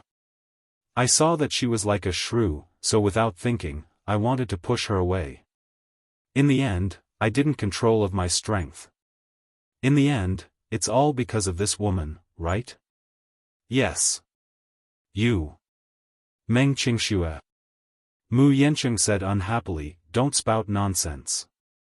Mu Shumin interrupted him again and warned coldly, don't forget how you became the head of the family. Mu Yancheng fell silent and his face turned ashen. Don't tell me you want to imitate your second brother and have a second Yunshishi. Then, learn from him and hand over the position of the family head to someone else? Chapter 2985. Auntie, if it's an unnecessary explanation, I don't want to hear it. Mu Shumin was obviously infuriated by him. When she received a call saying that something had happened to Song Enya, she immediately rushed to the hospital. On the way there, she found out that it was this troublesome nephew of hers who had caused Song Enya's miscarriage. She was even more baffled. Why did such a thing happen all of a sudden? Back then, Mu Yancheng had promised her that in order to become the head of the Mu family, he had analyzed the pros and cons clearly. Mu Shumin had also made a pact with him. This concubine could be married into the family, but he had to mediate the relationship between the concubine and the main wife. But he, on the other hand, had caused such a foul atmosphere. Once she arrived at the hospital and saw Meng Xianxia, she roughly figured out what was going on from the beginning to the end. Mu Shumin was afraid that if Mu Yancheng were to emulate Mu Yaja and choose a woman over the family, then all her efforts would go down the drain. Yancheng, I'll say the ugly things first. Meng Xianxia can be a concubine, but if she breaks the rules of the Mu group, you know what I'm capable of. Don't blame me for not warning you earlier. Mu Shumin's words were harsher. Mu Yancheng glanced at Meng Xianxia and then at Mu Shumin before slowly nodding his head. Only then was Mu Shumin satisfied and entered the ward. Meng Xianxia kept her head lowered and remained silent. Her mind kept replaying Mu Shumin's words. She had a feeling that this woman's methods were extremely ruthless. She could not help but worry. It was not easy for her to win Mu Yancheng's heart. Would he waver again because of Mu Shumin's words? Mu Shumin walked into the ward, straightened her face, and walked to the bed with a worried look. Is that La Senya all right? When Jiang Qimeng saw her, she finally had a place to vent her grievances, so she cried and complained to her. She recounted everything that had happened. Jiang Qimeng cried and complained, our Enya is from a prestigious family, after all. Is it wrong for Yancheng to marry our Enya? But he's great. Enya hasn't married into the family yet, and he already can't wait to get a mistress. It's not that the Songs don't know the rules of the Mu group, but a concubine should at least wait until Enya is married, right? She hasn't married into the family yet, aunts, and she's already here. What will happen after she's married? Then wouldn't little 4 and little 5 have to stand in a row? Mu Shumin, you're right. Is there any reason? On the surface, Mu Shumin remained calm and expressed her understanding, but in her heart, she thought to herself, this Mu Yancheng marrying Enya might not be aggrieved, but he won't get anything out of it either. In her eyes, Song Enya was a withered flower that Mu Yaja did not want. Seeing that Mu Yaja could not get her, she turned around and wanted to get close to Yancheng. She even felt wronged for Yancheng. How could Jiang Qimeng come here to complain? However, this thought remained in her heart. Mu Shumin smiled gently and said, "Chimeng, what are you talking about? Speaking of which, I know that Enya has been wronged this time. If the child is gone, then so be it. Even if it's gone, there'll be plenty of time in the future after she marries into the family. She'll still have children." Chapter 2986. Now that the child is gone, is this marriage still valid? Of course, it's still valid. Mu Shumin exchanged pleasantries, but she was gnashing her teeth in anger. This Jiang Chimeng actually knew how to negotiate with her. This woman had it all planned out. Wasn't she just worried that Mu Yancheng would go back on his word and refuse to marry her after losing the child? Mu Shumin was furious, but she could not make things too awkward in public. Moreover, on the way here, Mu Linfeng called and asked her to calm the emotions of Jiang Chimeng and Song Enya. She did not understand why she always had to clean up such messes. When Jiang Chimeng heard Mu Shumin's words, the uneasiness in her heart dissipated slightly. She was worried that Mu Yancheng would have a reason to call off this marriage if Song Enya's child was gone. However, the news had already been released and the invitations had been sent out. If they were to announce halfway through that the marriage was not going to happen, wouldn't it be a huge embarrassment for the Song family? She did not know how to explain this matter to Song Zhenghua. If he found out that the child was gone, wouldn't he blame her for not taking good care of his daughter? She would not be able to clear her name even if she jumped into the Yellow River. Mu Shumin sat in the ward for a while. After a while, she made a call and took the initiative to summon the hospital's director over, instructing him to take good care of Song Enya. This hospital was also one of the Mu Group's businesses, so the hospital naturally obeyed her instructions. After giving her instructions, Mu Shumin left the ward. Mu Yancheng and Meng Qingxue were still sitting at the door. Before she left, she glanced at Mu Yancheng and then at Meng Qingxue and said indifferently, "I think you're out of your mind. You caused such a thing for a little b*tch. I'll give you time to weigh the pros and cons in your heart. Yancheng, the Mu Group doesn't need you. However, you're nothing without the Mu Group. You'd better cut ties with this little b*tch as soon as possible." With that, Mu Shumin left without looking back. Meng Qingxue felt that all of these words were extremely harsh to her ears. This Mu Shumin was really too arrogant. What right did she have to insult her like this? Meng Qingxue looked at Mu Yancheng aggrievedly, only to see him sitting there with a pale face. His eyes were dark and gloomy, as if he was contemplating something or hesitating about something. She couldn't help but feel uneasy. She opened her mouth to speak, but before she could do so, Mu Yancheng suddenly stood up with a livid expression and left in a hurry. Meng Qingxue couldn't care about anything else. She quickly stood up and chased after him. "Yancheng! Yancheng!" Mu Yancheng walked to the entrance of the hospital without a word. When he raised his head and saw the glaring sunlight, an inexplicable sense of humiliation rose in his heart. He suddenly clenched his fist and smashed it hard on the stone pillar at the entrance. His tightly clenched fist was instantly drenched in blood. Meng Qingxue chased after him. When she saw him repeatedly smashing his fist on the stone pillar, she rushed up in horror and hugged his arm. "Yancheng, what are you doing?" Mu Yancheng flung her hand away and walked to the side angrily with a sharp gaze. He hated himself for not fighting for it. When Mu Yaja was still the CEO of the Mu Group, he was high and mighty and dazzling. Everyone was respectful and obedient to him without hesitation. What about him? Chapter 2987. On the surface, Mu Linfeng seemed to think highly of him, but in reality? He was just like a regent in ancient times. On the other hand, he was like a puppet emperor. On the surface, he could summon the wind and summon the rain, but he had no real power at all. Unfortunately, he could not leave the Mu Group. Mu Yancheng felt extremely vexed. In particular, Mu Shumin's reprimand earlier made him feel even worse. He was increasingly aware that he was being used.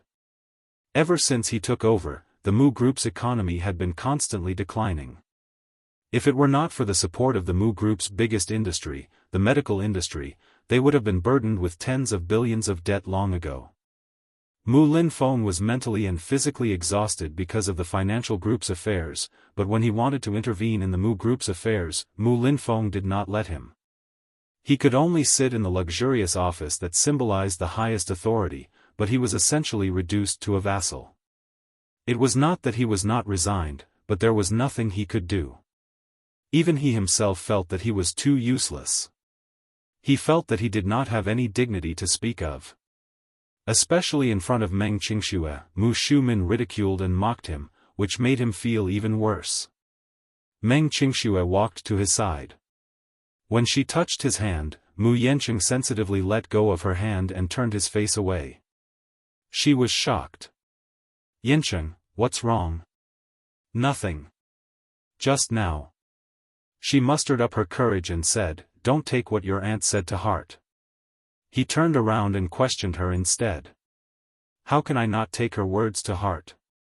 She meant that I'm a good-for-nothing and a puppet. If I don't obediently follow the family's arrangements, she's implying that I'll be expelled from the Mu family." After a pause, he laughed coldly. "What does this mean?" "This means that I'll have nothing." "Didn't I say that you won't have nothing?" Meng Qingxue said anxiously, "Don't you still have me? You? Do you understand what kind of situation it will be to be expelled from the Mu family?" Mu Yanqing moved closer to her and enunciated each word clearly. "Qingxue, have you ever thought about how it feels to fall from a high place to the bottom of a valley?" Meng Qingxue looked at him in a daze and shook her head. "That's because you've never stood at the top. That's why you can say certain things so casually." Mu Yanqing paused for a moment before continuing. "Falling from such a high place is more than just smashing one's bones into pieces. Everyone will laugh at you, ridicule you, and belittle you." Meng Qingxue was stunned, but she heard him say helplessly, "I'm the CEO of Mu Group now. Yes, I don't care about such a status, but once I'm expelled from the Mu family, I'll have nothing." What did this mean? This means that I might not even be able to support myself. No matter how hard I try, I will never be able to catch up to Mu Yaja. People were different from each other in the first place. Some people were born as noble as the clouds, while others were born as lowly as mud. In the past, I was suppressed by him. Now, even if he has left the Mu family, he is still suppressing me. His eyes were filled with immense pain. Meng Qingxue felt as if a knife was being twisted in her heart. She could deeply understand his pain. "I can accompany you. No matter what, I'll be by your side. Let me think about it," Mu Yanqing said. Chapter 2988. "I'm sorry, Qingxue. Let me be alone." With that, he walked away. Meng Qingxue stood there alone for a long time. After a while, a few bodyguards walked over and said to her, "Miss Meng, President Mu wants us to send you back." The corners of her lips twitched violently, and then she smiled bitterly. "Am I being sent to the cold palace?" At the Gu residence. Chu Ho had been in a coma for 2 months. He had woken up a few times in the middle, but then he fell asleep again and never woke up again. Xiao Bao didn't know that his mother, whom he missed dearly, was locked up in the Gu residence to recuperate. Uncle Fu coaxed him that he had found his mother, but he was disobedient, so his mother didn't want to see him. When he became obedient, his mother would come and find him. Uncle Fu could be said to be very experienced. These words were tried and true for children. With this trick, Uncle Fu had Xiao Bao under his thumb.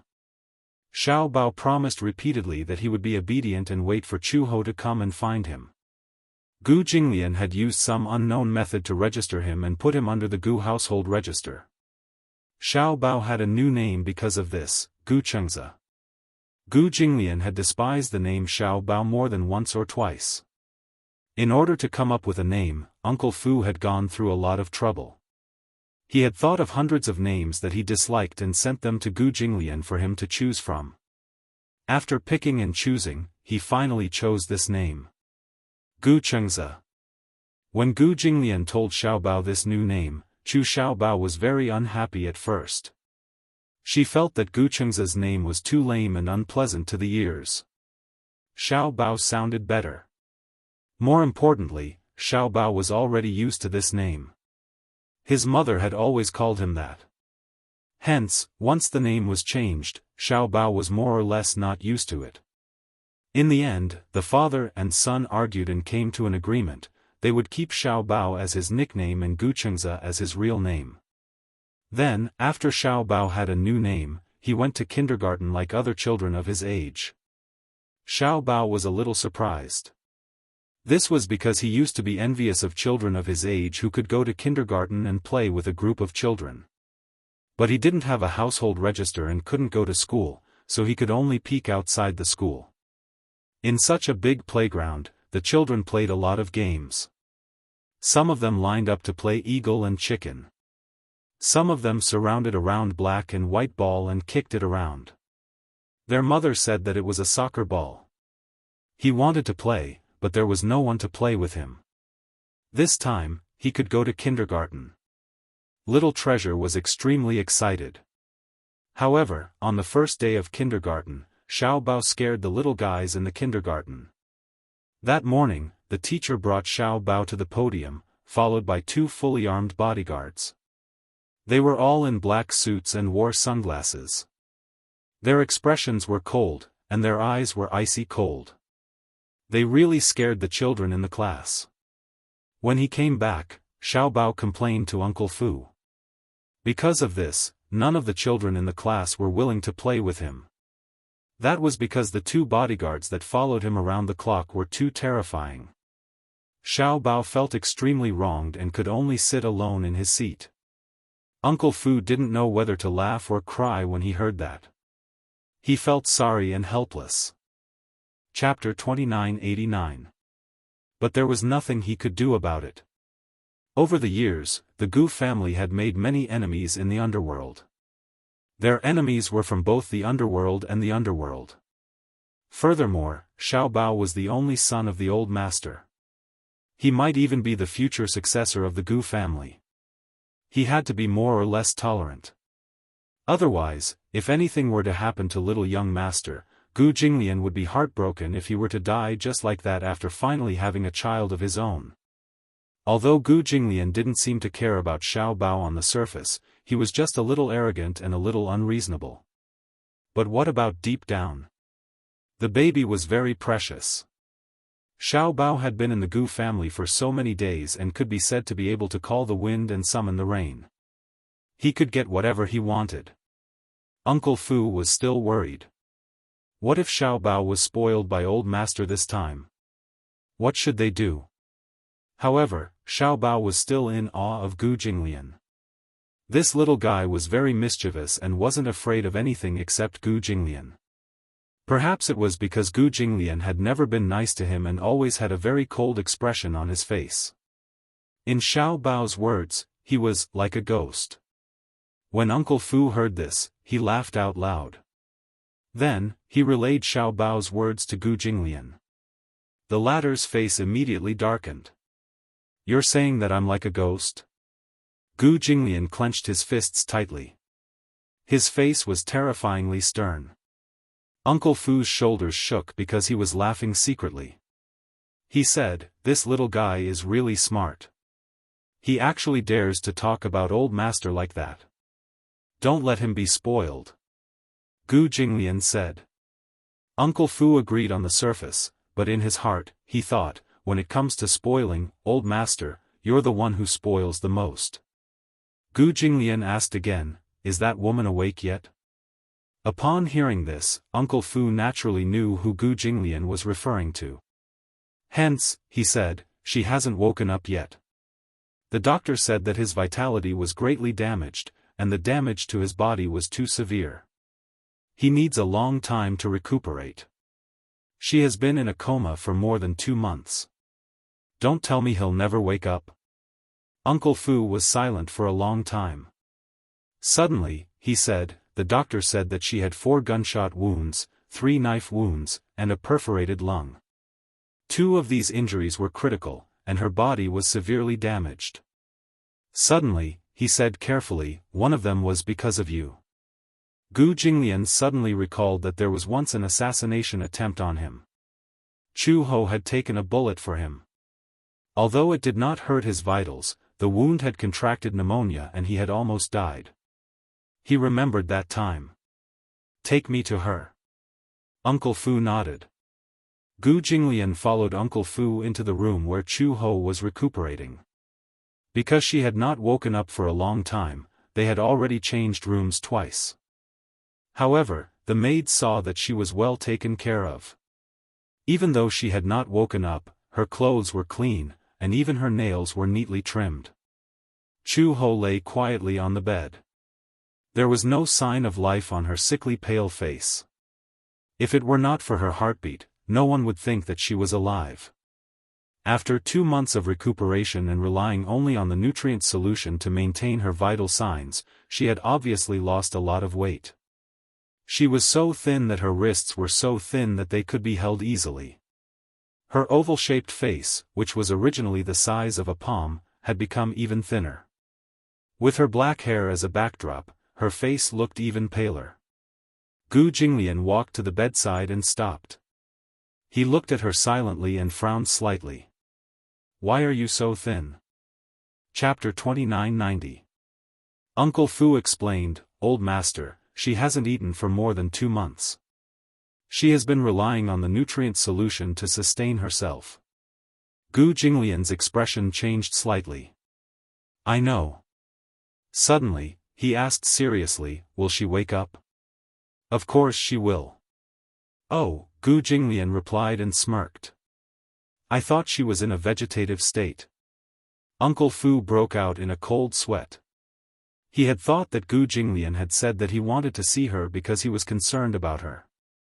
Who would have thought that this cold and heartless old master was here to see if she was dead? He didn't know whether to laugh or cry at this. As he thought of this, Uncle Fu asked carefully, if she wakes up, what does old master plan to do with her? If she wasn't Cheng's biological mother, she wouldn't have survived until now. Gu Jinglian paused. When he thought of Gu Chengza, his expression changed. In fact, if Chu Ho wasn't Xiao Bao's mother, if he didn't have scruples about killing this woman, Chu Xiao Bao would definitely be heartbroken. Moreover, a child at such a young age would definitely not be able to accept such a fact. If his personality changed drastically, the situation would be difficult to deal with. It was even harder to imagine how much the child would hate him if he knew the truth one day. He used to hate children, but perhaps it was because his blood flowed in this child's veins, coupled with his mischievous nature. He added a lot of joy to his boring life, and brought a lot of laughter to the dull Gu family. Therefore, he decided to keep this child. As long as he doesn't cause any trouble for the child's custody, he can stay in the Gu family. Gu Jinglian paused and glanced at him. Why? Do you pity him? This girl is still so young. I heard that she was the second in command of the Interpol in her early years. Perhaps if we keep him in the Gu family and train him, he will be of some use. Gu Jinglian interrupted him and said, back then, she approached me under the orders of the organization to collect evidence on me. At that time, I was too careless. Otherwise, I wouldn't have let her succeed. She betrayed me. Do you think I will keep a woman who is unfaithful to me by my side? Master, for the sake of the child, let's not pursue the past.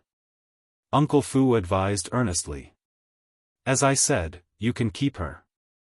However, if she dares to play any tricks, I don't mind playing along. After that, Gu Jinglian turned around and left the room. Uncle Fu glanced at the person on the bed and immediately followed suit. After the door was closed, the eyelids of the person on the bed suddenly moved. His little finger twitched a few times, and his eyes suddenly opened. Chu Ho opened his eyes. After a long period of darkness, once he came into contact with light, he couldn't help but feel a little irritated. She immediately closed her eyes again, but Gu Jinglian's words still echoed in her ears. Gu Jinglian, she gritted her teeth as she silently muttered this name, her gaze suddenly becoming extremely sharp. The name Red Lotus was derived from the word lotus. He was a lotus. This was also the reason why Gu Jinglian had kept her by his side in the past. Gu Jinglian, this man. She had seen countless people, but she had never seen such a cold man before. Uncle Fu, a servant hurriedly found Uncle Fu. Uncle Fu saw that she was in a hurry, panting and gesticulating as if she wanted to express something. He frowned and asked, "What's the matter?" "Uncle Fu, she's awake." Chapter 2991. Who is it? Red Lotus. Uncle Fu's eyes lit up and he immediately went to the room. When he opened the door, he saw Chu Ho sitting quietly on the bed. The servant was trying to persuade her, but she treated her as air. She held on to the bedside table with a determined gaze. "What's the matter?" Uncle Fu walked over and looked at her. He then looked at the servant with a puzzled gaze. "Uncle Fu, she just woke up." The doctor told her not to move around, but she insisted on getting out of bed and walking around. Uncle Fu heard this and thought it was something serious. "She's been lying down for so long. She should walk around." The servant stopped talking. Uncle Fu walked over and smiled at her. "Miss, you're finally awake. You have to know that you have been lying in bed for 2 months.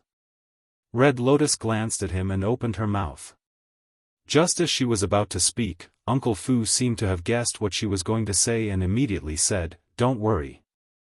I know what you're worried about. Xiao Bao is fine. He went to school and I'm afraid he's not back yet." "School?"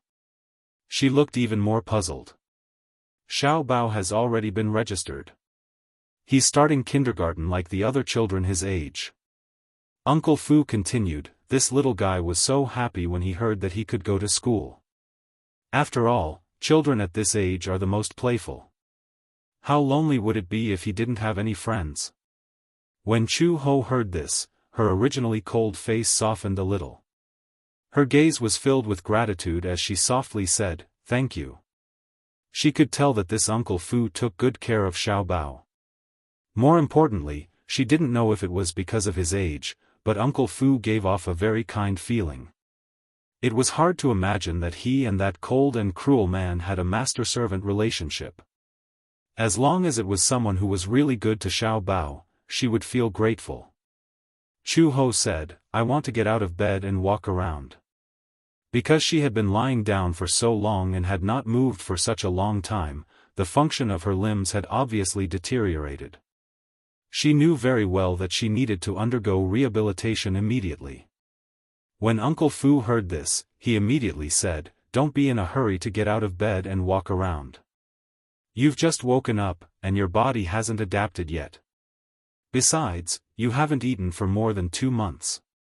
Why don't you eat something first? Otherwise, if you insist on getting out of bed, I'm afraid you'll have low blood sugar." Chu Ho smiled gratefully. "Okay." Only then did Uncle Fu smile with satisfaction. He turned his head and ordered, "Tell the kitchen to prepare some porridge and side dishes." "All right." 10 minutes later, the servant brought in millet porridge and some delicious side dishes. Fearing that her stomach couldn't take it, she didn't eat anything for the time being. Instead, she prepared coarse grain porridge. Chu Ho was touched by Uncle Fu's attentiveness.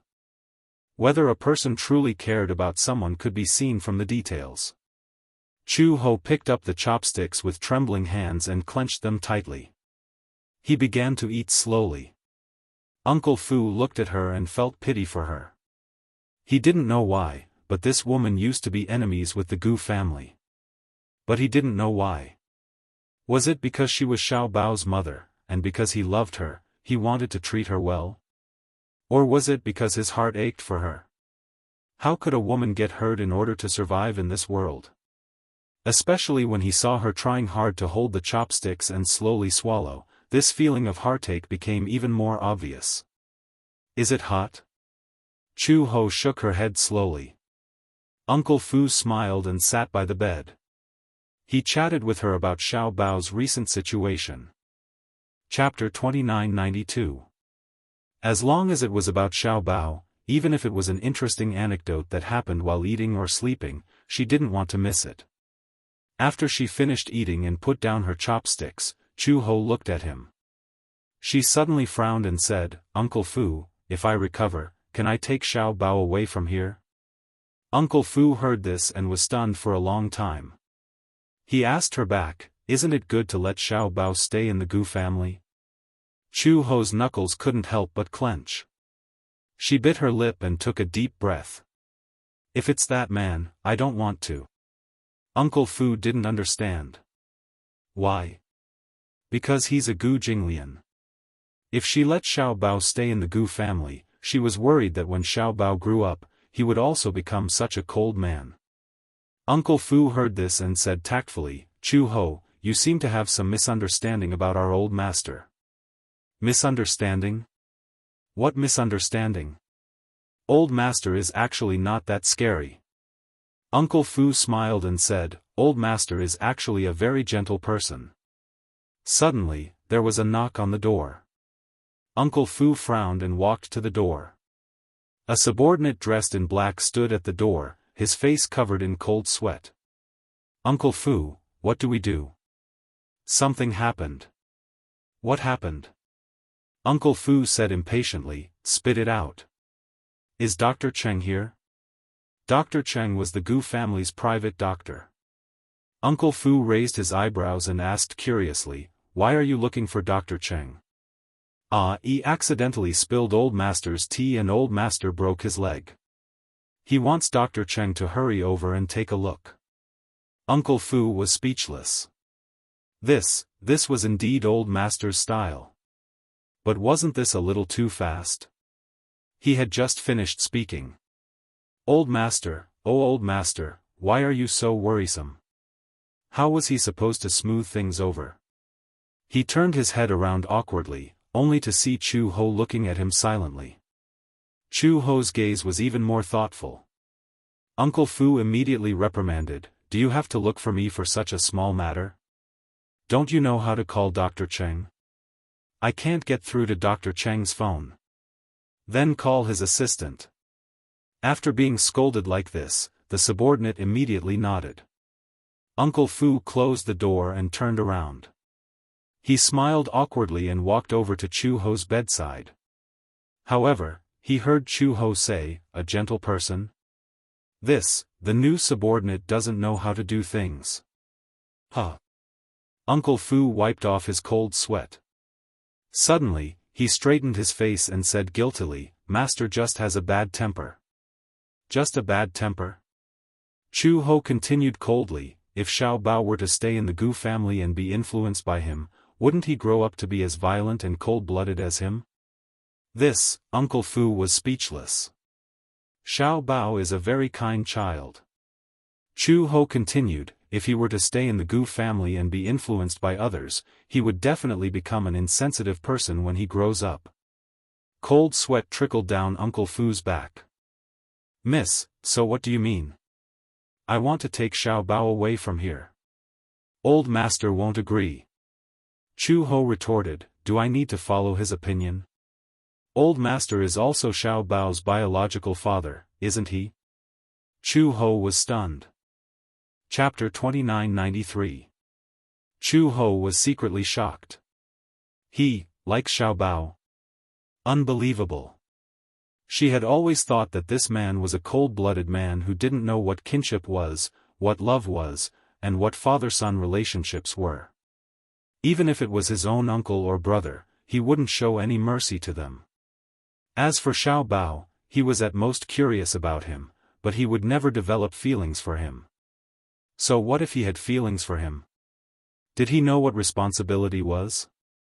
Did he know how to be an excellent father? Perhaps, in his heart, there was only the so-called chivalry. She didn't want Xiao Bao to become a cruel and numb person like Gu Jinglian. Uncle Fu saw that she was in a daze and said, "Old master has also said that you can leave, but you can't take Xiao Bao with you. But if you want to stay, you can, but you can't take Xiao Bao with you.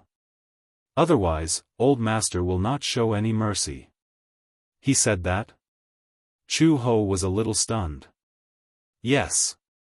Uncle Fu said, I'll give you some time to think about it. But don't make things difficult for me. With that, he turned around and prepared to leave. Uncle Fu had just walked to the door when Chu Ho suddenly said, Can I see Xiao Bao? Uncle Fu turned around and glanced at her. Of course, but not now. Chu Ho frowned.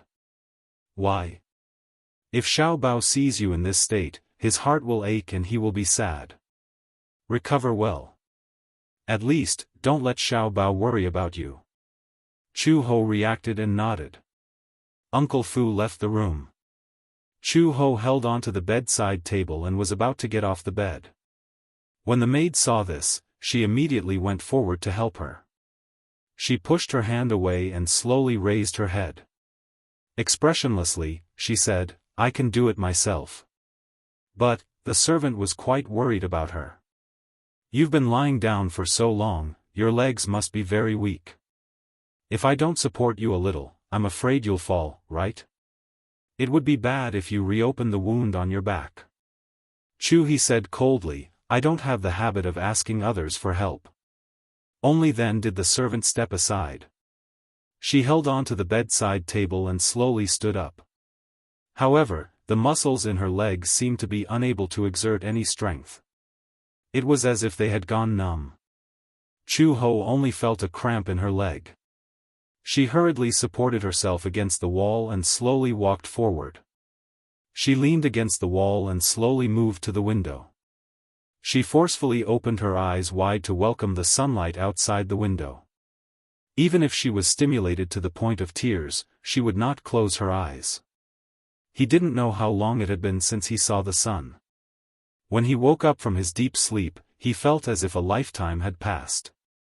Outside the window, someone shouted, Little young master, school is over. Chu Ho was slightly shocked and quickly looked through the window. Outside the window, in the courtyard, more than 20 of his subordinates suddenly stood in 2 straight rows, respectful and reverent. Welcome back, little young master. Xiao Bao carried his school bag and walked into the courtyard. He looked up and curiously looked at the 2 rows of subordinates who were welcoming him home. He seemed to be used to it and walked past them. When Chu Ho saw Xiao Bai, her eyes finally regained focus. She stared at his back view as he walked towards the main hall. The little fellow was still so thin, but he did not look as dejected as she had imagined. Uncle Fu had taken good care of him. He had not suffered any grievances in the Gu family for so long. Chapter 2994. In the following week, Chu Ho worked hard on her rehabilitation. Her body was seriously damaged. Just as the doctor had said, when she was working for the Interpol, she was severely overdrawn and had suffered numerous internal injuries. In order to nourish her body, Uncle Fu followed the doctor's instructions and went to the pharmacy every day to get Chinese medicine for her to drink. Chinese medicine was very bitter. Chu Ho rarely came into contact with Chinese medicine, but she was anxious to recover, so she endured it no matter how bitter it was. The Gu family had their own Chinese medicine pharmacy and their own private doctors. Just the main house alone was equipped with 4 to 5 doctors. Gu Jinglian was a strong believer in Chinese medicine. Chu Ho understood this point very well. He used a brush and rice paper to write the movements. 3 of the doctors were Chinese medicine practitioners and 1 was a Western medicine practitioner. The main house of the Gu family still retained the appearance of the old house from 100 years ago. It had been renovated and designed with a beautiful Chinese courtyard, rockery, and flowing water. Everywhere one looked, it was filled with a classical charm. The Gu family had even specially hired a famous feng shui master to design the feng shui. The land that the Gu family originally occupied was famous for its feng shui treasures. Feng shui treasures were not to be underestimated, but it was very particular and required a lot of knowledge. The Gu family had the azure dragon at the back and the white tiger at the right. 1 dragon and 1 tiger dominated the entire house. There was a mountain of paintings in front and a famous hall in the middle. The tortuous rivers hid the wind and gathered the qi. It was rich and prosperous. The Gu family was spacious and could accommodate 10,000 horses. It could allow the future generations to have a bright future. The natural landscape and the flooring of the house could resist all disasters. The house would be prosperous and healthy. Such a treasured feng shui was coveted by many. In the capital, only the main houses of the Mu family and the Gu family were designed this way. Chu Ho originally thought that when she woke up, Gu Jinglian would definitely make things difficult for her. For 7 days, she did not see Gu Jinglian. Uncle Fu promised her that when she recovered, he would let her see Xiao Bao. Usually, he could only stand by the window and secretly watch her. She had no complaints and understood Uncle Fu's good intentions. After all, she was so weak now. It was inevitable that her child would be heartbroken if he saw her. Although Xiao Bao was young, she was very intelligent and knew how to be considerate. If he saw her sickly appearance, he would be worried. At first, she could only get out of bed and walk around the room, but her willpower was shockingly strong. An ordinary person with such a damaged body would definitely suffer a lot during the rehabilitation period. One had to know that the function of her legs had deteriorated severely. Once she walked, her muscles would twitch and cramp, making it difficult for her to stand firm. But she insisted on walking. When she was really tired, she rested for a while and then continued walking for another half an hour. By the 3rd day she was able to walk in the back garden by herself. The doctor said that basking in the sun more could replenish calcium, which was good for the bones. Chu Ho engraved it in her heart. Once the sun rose, she walked around the courtyard. On the 6th day, she was actually able to run. Her astonishing recovery speed made Uncle Fu's eyes pop out of their sockets. Chu Ho silently thought that if she recovered as soon as possible, she would take Xiao Bao and leave the Gu family if she had the chance. However, at the same time, Gu Jinglian received an invitation from the Mu family. At night, he was reading in the study when Uncle Fu knocked on the door and entered. He asked softly, "Master, are you busy?" Chapter 2995. Uncle Fu replied, "It's a wedding invitation from the Mu family. Do you want to take a look?" Gu Jinglian finally looked up, and there was a slight change in his expression. "Wedding invitation?" Uncle Fu explained, "Yes. It's the wedding banquet of Mu Yancheng and Song Zhengguo's daughter, Song Enya." Gu Jinglian put down his book and snorted. "They're getting married. Why would they send me an invitation?" Uncle Fu pondered for a moment and suddenly said, "Ever since Mu Yazha left the Mu group, the Mu family has suffered a great blow. Although Mu Yazha has become the head of the family, he hasn't brought any vitality to the Mu group compared to when he was still in power. He's just putting on a show when he's the head of the family. Who doesn't know who's in charge of the Mu group now?" Gu Jinglian raised his eyebrows, appearing unmoved. "Oh?" Uncle Fu continued, "Mu Linfeng is still holding up the Mu group now. Xingyu Financial Group is now eyeing you covetously. I think the Mu family sent you an invitation because they want to rope in the Gu family as their backer and establish some connections. I'm afraid this wedding invitation has the meaning of an olive branch."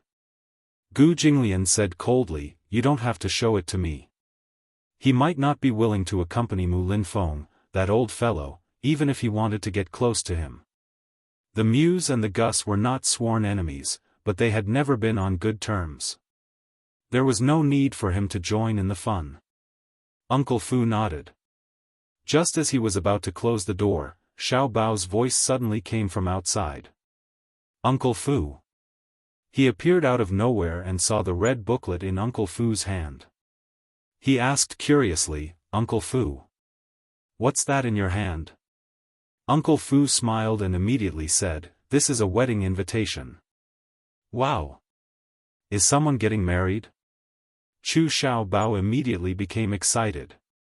Back in Yen City, one of Chu Ho's colleagues had gotten married. She had also brought back such a wedding invitation and a box of wedding candies. She said that when people got married and had a good relationship with each other, they would send such wedding invitations and candies. If he went to the wedding banquet, he even received a red packet. Chu Xiaobao looked around him and asked curiously, "Uncle Fu, don't you have wedding candies? Or did I tell you to hide it?" "Yes, yes. I'll bring it to you later. Look at your greedy face. Uncle Fu, are you going to the wedding banquet? Then, is it convenient for you to wear me?" How could Uncle Fu not know what he was thinking? He deliberately teased him. "Do you want to go to the wedding banquet with me and then receive red packets?" Chu Xiaobao was bashful for a moment. He nodded with a red face and emphasized, "In the past, when Mom brought me to a wedding banquet, I always got a red packet." Uncle Fu couldn't help but laugh at once. After all, the child was still immature. He didn't know that if the Gu family wanted to go to the wedding banquet, they would have to send a 7-figure sum. The red packet that he would receive would at most be a 4-figure sum. No matter how he looked at it, it was a losing deal. When Gu Jinglian heard Xiaobao's voice, he looked up and called out, "Xianxia, come in." Xiaobao didn't realize that Gu Jinglian was calling him. It was Uncle Fu who reminded him, "Xiaobao, he's calling you." Xiaobao poked his little head in and saw Gu Jinglian looking at him and waving at him. Only then did he realize that Xianxia was calling him. He seemed to have not gotten used to this new name yet. He walked to Gu Jinglian's side. His little hand rested on the table as he looked at him eagerly. Gu Jinglian asked him, "Do you want to go?" "Huh?" Chapter 2996. Gu Jinglian raised his eyebrows. "You want to go so badly?" Not really," he fiddled with his fingers and stammered for a while. Suddenly, he showed a timid expression and said in a voice as soft as a mosquito, "Yes." He lowered his head and fiddled with his fingers. From Gu Jinglian's angle, he could only see his drooping eyelashes and his chubby cheeks. His adorable expression softened his heart. Gu Jinglian hugged him in his arms and reached out to stroke his little head. He gave a rare smile and said, "Okay, let's go together then." Then, Xiaobao looked a little greedy. "Will there be red packets?" Gu Jinglian actually had the patience to answer his childish question seriously. "Yes, and I think there will be a lot." "Really?" Xiaobao asked excitedly, "Can you give me all of it?"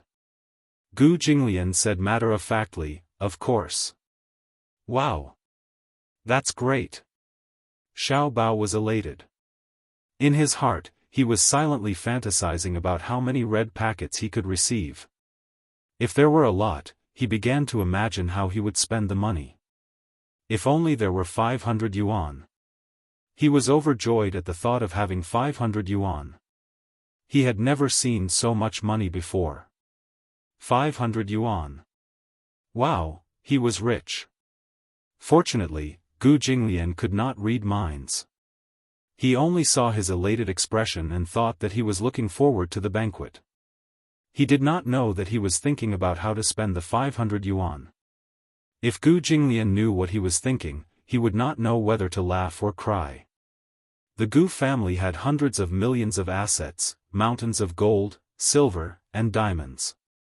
This little guy was actually satisfied with just 500 yuan. However, Baby Chu was, after all, someone who had experienced the northwest wind. His concept of wealth was different from Gu Jinglian's, who was used to living a life of luxury since young. The banquet was held on the weekend at a 6-star hotel owned by Mu Group. That morning, Gu Jinglian woke up very early. Butler Fu ordered someone to push 2 rows of mobile clothes racks over.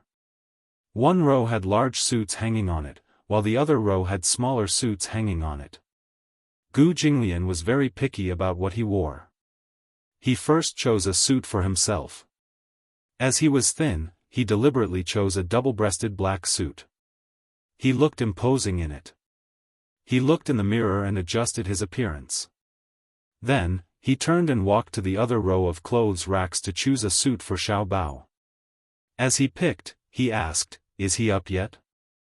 "I've already sent someone to wake the young master up. After helping him wash his face and brush his teeth, I'll bring him here to change his clothes." "Oh." Gu Jinglian picked up a black suit and looked at it. Suddenly, he raised his eyebrows and turned to look at him. "What about that woman?" "Master, are you asking about Hong He?" "Of course. She's been doing rehabilitation recently. She's recovering very quickly." Gu Jinglian said, "Watch her carefully." "Yes. I understand." After a while, the servant carried the little guy over.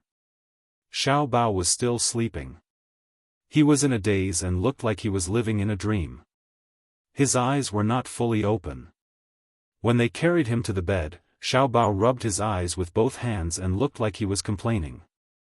"Oh. I'm so sleepy." Chapter 2997. Xiao Bao nodded, feeling wronged. Uncle Fu was amused by his charmingly naive look.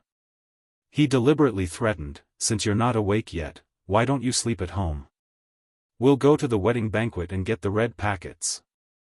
Xiao Bao nodded in confusion and yawned sleepily. However, it was only a momentary daze. After a moment of reaction, he realized what Uncle Fu was talking about. His mind clanged as the golden abacus clicked a few times. His eyes suddenly widened, and he said proudly, "No. The red packets are mine." As he said this, he nimbly got up from the bed, put his hands on his hips, and said arrogantly, "Uncle promised to take me there." Uncle Fu pretended to cry. I've always been so nice to you, calling you Uncle Fu. I dote on you so much, but now I just want a red packet from you. Why are you so stingy?" His pitiful look was very convincing. Seeing this, Xiao Bao couldn't help but feel a little ashamed. He clenched his little fists, as if weighing something. Finally, as if he had made a decision, he clenched his fists and said solemnly, "How about this?" Gu Jinglian turned to look at him. Uncle Fu was also waiting curiously to see what kind of constructive speech he was going to make. Xiao Bao said painfully, "I'll give you some of the red packets." Gu Jinglian's face darkened, and Uncle Fu almost fell over. After waiting for such a long time and weighing the pros and cons, he was going to make such a speech? "How much is some?" Gu Jinglian asked curiously. "Yeah. If there's 100 yuan in the red packet, I'll give you 10 yuan. If there's 1,000 yuan, I'll give you 50 yuan. Uncle Fu counted with his fingers and muttered doubtfully, "Oh. This ratio doesn't seem right, 100 yuan for 10 yuan. No matter what, it was still 1/10, right? A 1,000 yuan for 50 yuan? That was too stingy. So 50 yuan was the maximum, right?" Fu Bo felt a sense of desolation. Xiao Bao immediately defended himself and said, "If I had 2,000 yuan, I could have given you more." "Stop." Uncle Fu clutched his chest, looking very sad. "I didn't expect you to be so petty." All right. I won't tease you anymore." Uncle Fu rubbed his head and said, "Keep all the red packets you've received. Uncle Fu doesn't want a cent from you." Xiao Bao smiled sweetly when he heard that no one would snatch the red packets from him. After Gu Jinglian picked out the clothes, Uncle Fu immediately helped Xiao Bao change into a small suit. Gu Jinglian walked in front of the little guy and examined him. He felt that there was something missing. Tie. The tie was too mature. Uncle Fu immediately suggested, "Let's use a bow tie." He immediately found a new black bow tie and tied it for Xiao Bao. "Does it look good?" Gu Jinglian took another look. Xiao Bao was pinching the corner of his shirt uneasily and smiling slightly. His eyes were clear, his lips were red, and his teeth were white. He was wearing a white shirt with a small black suit and a pair of black gentleman's pants. He was extremely handsome. A certain picky man finally nodded in satisfaction. This guy had inherited his facial features. His looks were definitely outstanding. If he dressed up well, he would be a handsome little gentleman when he went out. When he grew up, he would definitely be a handsome young man. Gu Jinglian was very satisfied with his genes. Chapter 2998. When they got into the car, Gu Jinglian carried him to the child's seat. The little guy was very curious about this thing. He poked it with his finger and asked curiously, This thing is installed in this car too? This safety seat was installed at Uncle Fu's request by Gu Jinglian. The black Bentley Continental was Gu Jinglian's personal car. However, he heard from Uncle Fu that if Xiao Bao was sitting in the car, it would be best to install a safety seat for the child's safety. Gu Jinglian did not agree at the time. He only snorted coldly, as if he did not agree. However, Uncle Fu carefully discovered that Gu Jinglian had someone install it the next day. He shook his head and sighed. This old master had a sharp tongue but a soft heart. Although he seemed to dislike Xiao Bao and was cold on the surface, in reality, he still cared about him. Gu Jinglian coldly poked his face and said, "Sit properly." As proud as he was, he would not say that he had specially installed it for Xiao Bao's safety. Xiao Bao sat down obediently and did not say anything. Gu Jinglian fastened the seatbelt for him. Along the way, Xiao Bao was in an especially good mood. He turned his head to look out of the window. His good mood was as clear as the weather outside the window. His two short legs kicked Gu Jinglian in a moment of carelessness. Gu Jinglian immediately hit him on the head and said, "Behave." Xiao Bao held his forehead in pain and looked at him pitifully. He complained, "Why are you so violent? Xiao Bao will become stupid if you hit Xiao Bao's head like that." Gu Jinglian replied coldly, "You're already so stupid. It doesn't matter if you're even more stupid." He was also a little suspicious. No matter how low his IQ was, it was still above average. How come his son didn't inherit his high IQ genes? According to Uncle Fu, when he was just in kindergarten, the teacher gave him a question. 1 apple plus 2 apples, and the little guy actually said that it was 0. When the teacher asked for the reason, the little guy actually said with conviction, "Because I ate them all." Isn't that equal to 0? Uncle Fu laughed at this joke for 5 days straight. Gu Jinglian was even more violent. He gave him 3 apples and forced him to eat them all. How could he eat 3 apples? After hugging and gnawing on it for a long time, she couldn't chew on it anymore. Gu Jinglian asked him, "How many apples is 1 apple plus 2 apples?" Xiao Bao counted with his fingers and looked at the remaining 1½ apples on the table. He said aggrievedly, "There's still 1½ left." Gu Jinglian was so angry that his nose was almost crooked. How could he be so stupid?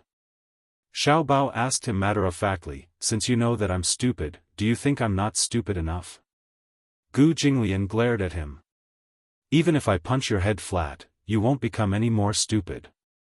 Xiao Bao gulped nervously. He heard the hidden threat in his words and didn't dare to speak anymore. This uncle was so violent. He said that he would beat him up just because of a disagreement. The little guy mustered up his courage and said, "The TV is right. Being with a king is like being with a tiger." Gu Jinglian suddenly glared at him. Xiao Bao thought that he was going to hit him again and quickly covered his head. Because of his funny little action, Gu Jinglian broke his guard in a second and smirked. Chapter 2999. Wow! Uncle, you're smiling. I realize that you look so handsome when you smile. Before he could finish speaking, Gu Jinglian found him too talkative and gave him another knock on the head. Xiao Bao cried out in pain and rubbed his forehead in grievance. He snorted and didn't want to talk to him anymore. Ignoring him, Gu Jinglian's ears fell silent. Along the way, he stared at the documents and dealt with the matters, while Xiao Bao quietly looked out of the window at the passing scenery with eyes full of curiosity. In the car, the radio was turned on, and the news was broadcasted. Today, the Mu Group's CEO, Mu Yancheng, and Mayor Songjungwa's daughter, Song Enya, will be held at the Mu Group's Grand Hotel. More than 100 media outlets will be present at the venue to follow and report on this high-profile wedding. The Mu and Song families were the four most prestigious families in the capital. This wedding could be said to be extremely grand. Song Enya woke up early in the morning to wash up and dress up. Naturally, the makeup team was in charge of her makeup. Makeup, styling, and wedding dress. After a busy morning, Song Enya put on her wedding dress and stood in front of the full-length mirror, silently examining herself. Some time ago, she had lost the fetus due to a miscarriage. As a result, her body was greatly damaged and she was very weak. Even though she had been applying facial masks for half a month, the makeup artist still applied 2 thick layers of foundation for her to make her look more radiant.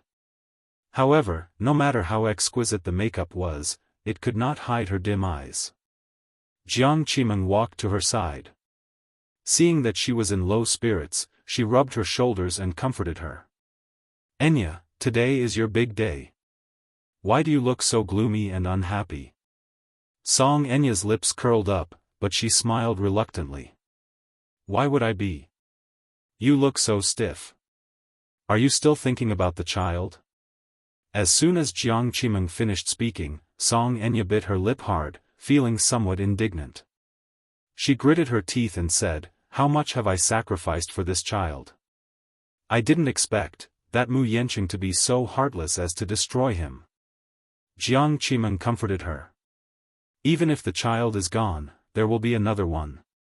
Once you're officially married to Mu Yanqing, you'll be the Mu family's young mistress. Besides, it's fine if the child is gone. Don't think too much about it. In the future, as long as you can restrain a man's heart, there will be a second, third. Mom. The more she listened, the more upset she felt. I'm starting to wonder if all this is what I want. Mu Yanqing's heart isn't with me at all. He couldn't even be bothered to brush me off. If it wasn't for his aunt who made the decision, he would definitely use this as an excuse to break off the marriage. You're going to marry him soon. Aren't these worries unnecessary? Song Enya asked uneasily, can we really get married? Why do I feel so uneasy? Jiang Qimeng fumed. Why do you always say such depressing things? He was trying to destroy his own prestige. This marriage must happen. Otherwise, all the hard work you've put in all this time will go down the drain. Clenching her fists tightly, she nodded with tears in her eyes. The wedding car was parked outside the Song family's villa. Chapter 3000. Mu Yanqing took the bouquet with a slight frown and a cold expression. He slowly made his way to the door and successfully completed the procedure. When he arrived at Song Enya's boudoir, he knocked on the door. Song Enya was sitting on the bed, her white wedding gown spread out like a sacred lily. She had her head lowered. Her head was covered by a veil that covered her face. She looked up and met his eyes through the thin veil. The two of them seemed to have something on their minds. He had married her because he was under orders. She, on the other hand, had no choice but to marry him. Their union was not based on any feelings at all. Therefore, unlike the sweet and romantic gazes of the bride at other weddings, the two of them looked at each other as if they were strangers.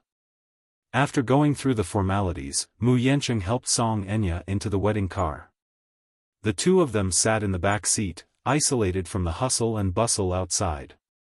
Finally, Song Enya spoke in a low voice, "I thought that you wouldn't be attending today's wedding." Mu Yanqing remained silent. Song Enya glanced at him and sneered.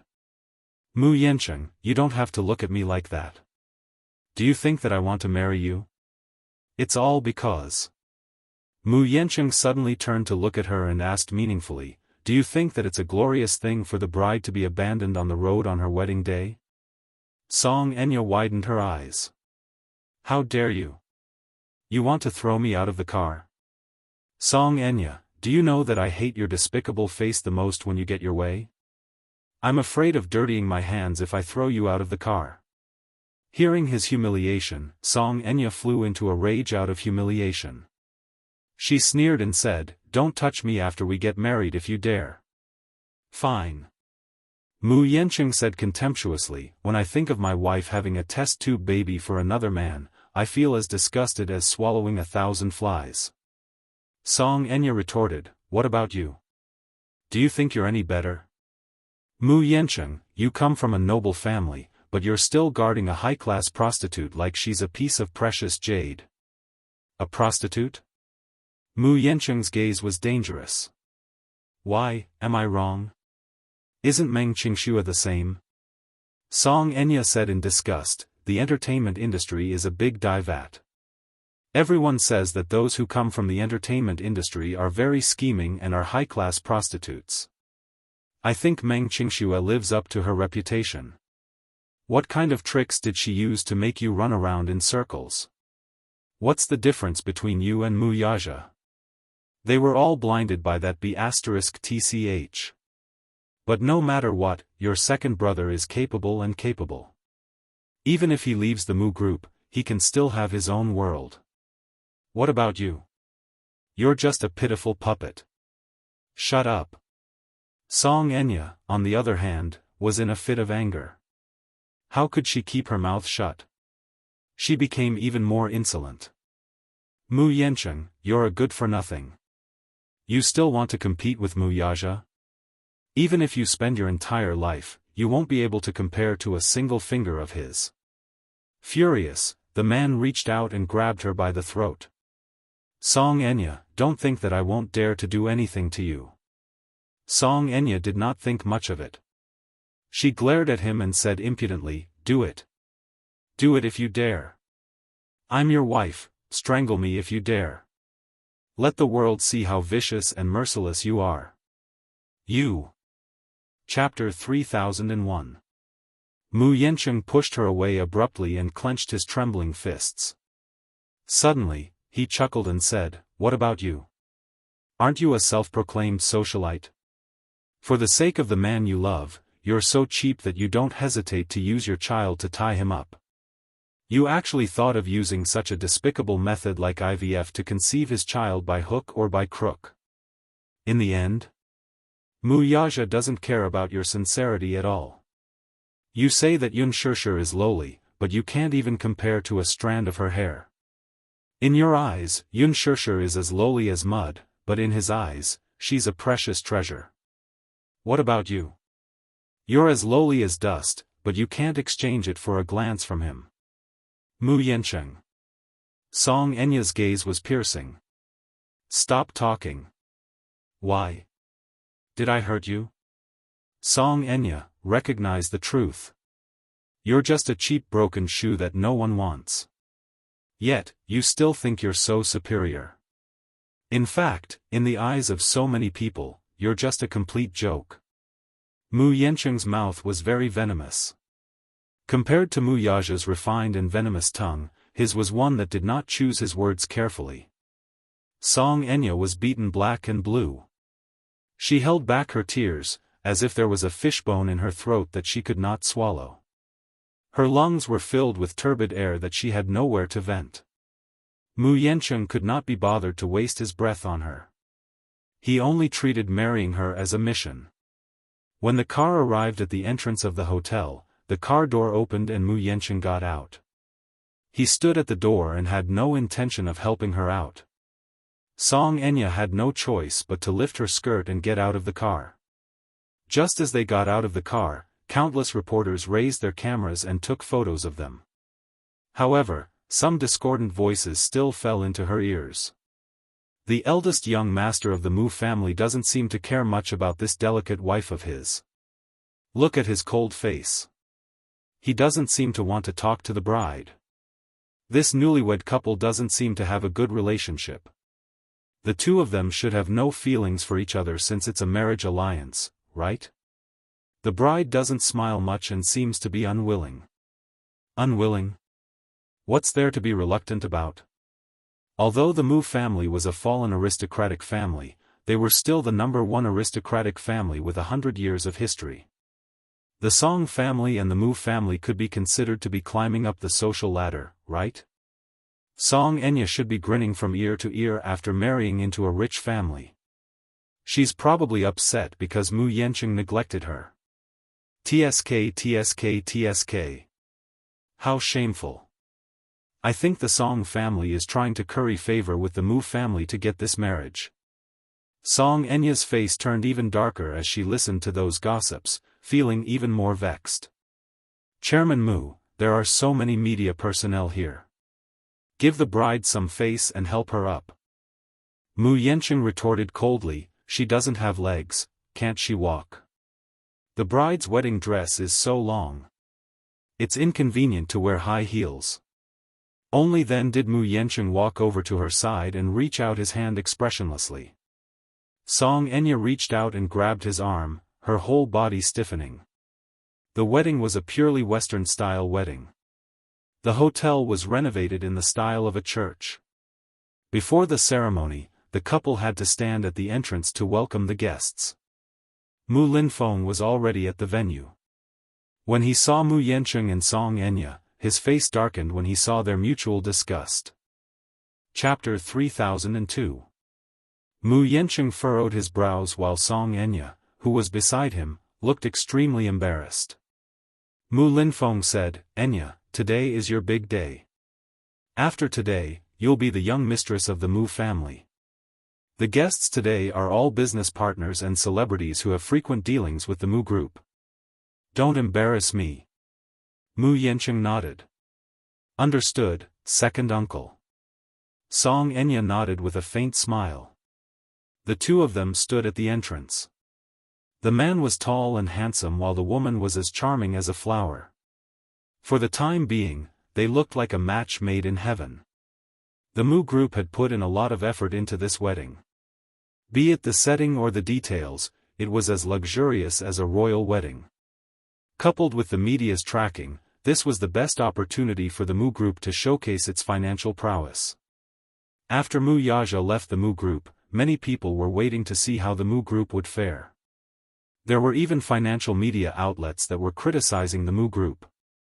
Now, no one was optimistic about the Mu group after Mu Yaja's departure. Everyone in the Mu family was suppressing their anger, waiting for the day of the wedding to use the extravagance to vent their frustrations. Romantic music sounded at the venue. Mu Yanqing and Song Enya stood at the entrance to welcome the guests, while Mu Linfeng and Mu Shumin stood beside Mu Yanqing. Song Zhenghua and Jiang Qimeng also arrived early to greet the guests. At this time, many guests had already entered the venue. Jiang Qimeng smiled especially brightly. Her daughter had finally married into a rich family and had gotten what she wanted. Jiang Qimeng had never had much status in the Song family. She could not compare to her elder sister, Jiang Yishan, for no other reason than that Jiang Yishan had married better than her. Although a beautiful woman had a short life, when she was still alive, she was definitely glorious with the title of the Mu family's young mistress. Just based on this, she was suppressed by Jiang Yishan. Things were different now, though. Now that Song Enya had married into the Mu family, her status in the Song family would be extraordinary. Therefore, she was smiling from ear to ear and was extremely pleased with herself. Many rich ladies who usually competed with her entered the venue and held her hand to exchange greetings. Qimeng. Your daughter is getting prettier by the day. The Mu family is a big family. Now that Enya has married into the Mu family, you'll be able to enjoy life in the future. Jiang Qimeng did not like what she heard at all. What did he mean by, I can enjoy life? Were they here to make fun of her? In the circle of noblewomen, there was always a strong tendency to compete. Jiang Qimeng was no exception. Now that she could hold her head high, she naturally couldn't be bothered to bicker with these gossips. Song Enya had no choice but to force a smile on her face. Facing each guest, Mu Yanqing merely curled his lips into a faint smile. However, to outsiders, such behavior was more like the reserved, steady, and elegant behavior of a rich young master from a prestigious family. A subordinate walked up to Mu Linfeng and whispered, Chairman Mu, the 5 safes used to store the gifts have been moved over. Because the guests at the wedding were either rich or respectable, the gifts were naturally very generous. The gifts were at least 100,000 yuan. For example, Gu Jinglian prepared a 1,000,000 yuan gift for the wedding. An ordinary bag would not be able to hold so many gifts. Therefore, 5 safety deposit boxes were needed. Mu Linfeng nodded and waved his hand. Okay. Understood. You may leave. Chapter 3003. Gu Jinglian held Xiao Bao's hand as they got out of the car. The little guy raised his head and his eyes widened the moment he saw the magnificent reception entrance. Oh my God! It's so beautiful! Gu Jinglian held his little hand and tugged at his tie slightly. He was not used to such an occasion. Unless he had a close relationship with the Gu family, he would rarely attend an appointment. He knew very well that the Mu group had sent him an invitation because the Xingyu financial group had been aggressively attacking them and making enemies everywhere. Naturally, the Mu group was eager to rope in an ally. Gu Jinglian was the most ambitious target of the Mu group. The Gu family was powerful. If they joined forces to deal with the Xingyu financial group, they would definitely have a chance of winning. No matter how powerful Mu Yaja was, he would not be able to withstand the combined forces of the Gus and the Mus. When the time came, Mu Yaja would be besieged on all sides, and Mu Linfeng would be most happy to see that happen. Therefore, Gu Jinglian saw through Mu Linfeng's ambition from the beginning and remained indifferent. However, Xiao Bao looked interested, so Gu Jinglian went to the appointment. Xiao Bao was full of novelty. The wedding scene in front of him was very different from what he had imagined. His impression of weddings was still the wedding of the daughter of the deputy chief of the police station in Yanqing County. However, Mu Yanqing and Song Enya's wedding was decorated like a palatial wedding. It was grand and magnificent. He had only seen such a luxurious scene in movies. Xiao Bao said, "Oh my God! The bride and groom must be super rich." Gu Jinglian snorted disdainfully. In the past, the Mu family had Mu Yaja, so he did not make any comments.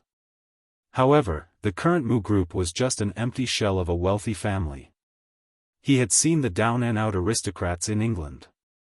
Even if they were no longer rich, they still had to pay attention to appearances and ostentation. The current Mu group had a debt of billions. That old man, Mu Linfeng, was headstrong and self-opinionated. He was no longer in his glory. This wedding was more like a trade fair. Gu Jinglian held Xiao Bao's hand and walked to the door. The reporters immediately noticed him. Gu Jinglian stood in the crowd. He was 189 meters tall and had an intimidating aura. He was dressed in a suit and wore a pair of sunglasses. His ink-black hair made his eyebrows look even sharper. All of a sudden, the media surged towards him excitedly. This was a rare occasion for Gu Jinglian to appear in public. In the past, he had always deliberately avoided the media and the public. Everyone in the capital knew about the rumors about the Gu family. They all knew that the head of the Gu family was a young, handsome, and ruthless man, but no one knew his true colors. Therefore, when Gu Jinglian appeared in front of everyone, the media was in an uproar. The crowd surrounded them like a tide. When Xiao Bao saw this scene, he was really shocked. He thought that something had happened and instinctively hugged Gu Jinglian's thigh and the corner of his shirt. Gu Jinglian lowered his head to look at him, only to see him clinging to his side helplessly and hugging his thigh like a frightened little animal. An inexplicable feeling welled up in his heart. This feeling was too unfamiliar and difficult to describe with words. However, he actually liked this reaction of the little one. He bent down slightly and hugged Xiao Bao in his arms, hinting at him with his eyes. Chapter 3004. Mr. Gu does not accept any form of interview. Thank you for your cooperation. Don't get too close. Please keep a distance of 3 meters. When Xiao Bao saw the group of reporters shouting Gu Jinglian's name and looking menacing, he was so frightened that he asked Gu Jinglian, "Uncle, they seem to want to rush over and beat you up. Let's run." Beat him up? Gu Jinglian's face darkened. What exactly was stuffed in this little guy's head? Was it cotton? He wanted to cut it open to see clearly. This kid actually thought that this group of people rushed over to beat him up. Who was he? Who would dare to beat him up in the capital? Do you have a death wish? He said angrily, who dares to beat me up? If anyone dared to touch a strand of his hair, he would cut off that person's hand. Why else would they all come for you? You're not a big star. Shut up. Gu Jinglian said, don't spout nonsense if you don't know anything.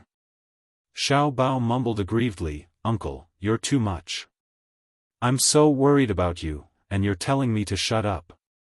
I'm just afraid that you'll be beaten to death outside because of your arrogance. Gu Jinglian, he resisted the urge to curse and walked to the door with a livid face. When Mu Linfeng saw him, he did not expect him to come. There was a look of surprise on his face, but when he saw his dark and cold expression, his heart skipped a beat and he looked a little embarrassed. He originally thought that Gu Jinglian would not come even if he had sent an invitation. He did not expect him to come with such a face. He even suspected that someone had angered him. Mu Linfeng immediately walked over with his cane and greeted him warmly, Mr. Gu. Sorry for not coming out to meet you. Sorry for not coming out to meet you. Gu Jinglian curled his lips coldly and looked straight at him. Obviously, he did not take his hospitality seriously. Xiao Bao looked around curiously, but his gaze landed on Song Enya. His heart seemed to be hit by something as his eyes stared blankly. Why did this woman feel so familiar? He seemed to have seen her somewhere before. He could not remember for a moment, but at first glance, she gave him a very disgusting feeling. Song Enya sensed a gaze on her. She followed the gaze and met Gu Cheng's eyes. In an instant, her face turned pale with fright. Why is it him? Her memory wasn't bad. She recognized at a glance that this child was the child she had left in the warehouse that day. Seeing the child in a man's arms, she looked at the man curiously. Even though he was wearing sunglasses, she recognized him as the head of the Gu family, Gu Jinglian. It was rumored that he had ascended to the throne at a young age and had been in power for many years. The Gu clan was under his command, and they were insufferably arrogant. It was said that at that time, Gu Jinglian was the only person who could stand shoulder to shoulder with Mu Yaja. Then, what was the identity of the child in his arms? Could it be Gu Jinglian's son? But she had never heard of Gu Jinglian having a wife, let alone a son. The only thing she was sure of was that this child must have a close relationship with him. Otherwise, why would he lower himself to carry him in his arms? Seeing the child looking at her curiously, Song Enya lowered her head guiltily and subconsciously avoided his gaze. Xiao Bao became even more curious and stared at her suspiciously. His mind was in turmoil as he searched for memories of this face. Chapter 3005. Xiao Bao lay on his shoulder and continued to look in Song Enya's direction. Seeing that he was restless, Gu Jinglian slapped his butt. What are you looking at? That bride looks so familiar. I think I've seen her somewhere before. Gu Jinglian ignored him. Seeing Gu Jinglian carry the child away, Song Enya could not help but rejoice. It was said that this child had a bad memory. He had probably forgotten about her and what happened that day. After all, how old could a child remember anything? She was just scaring herself. Song Enya comforted herself. After all, when she found out that she had kidnapped the wrong person, she did not do anything to the child. She did not scold him or hit him.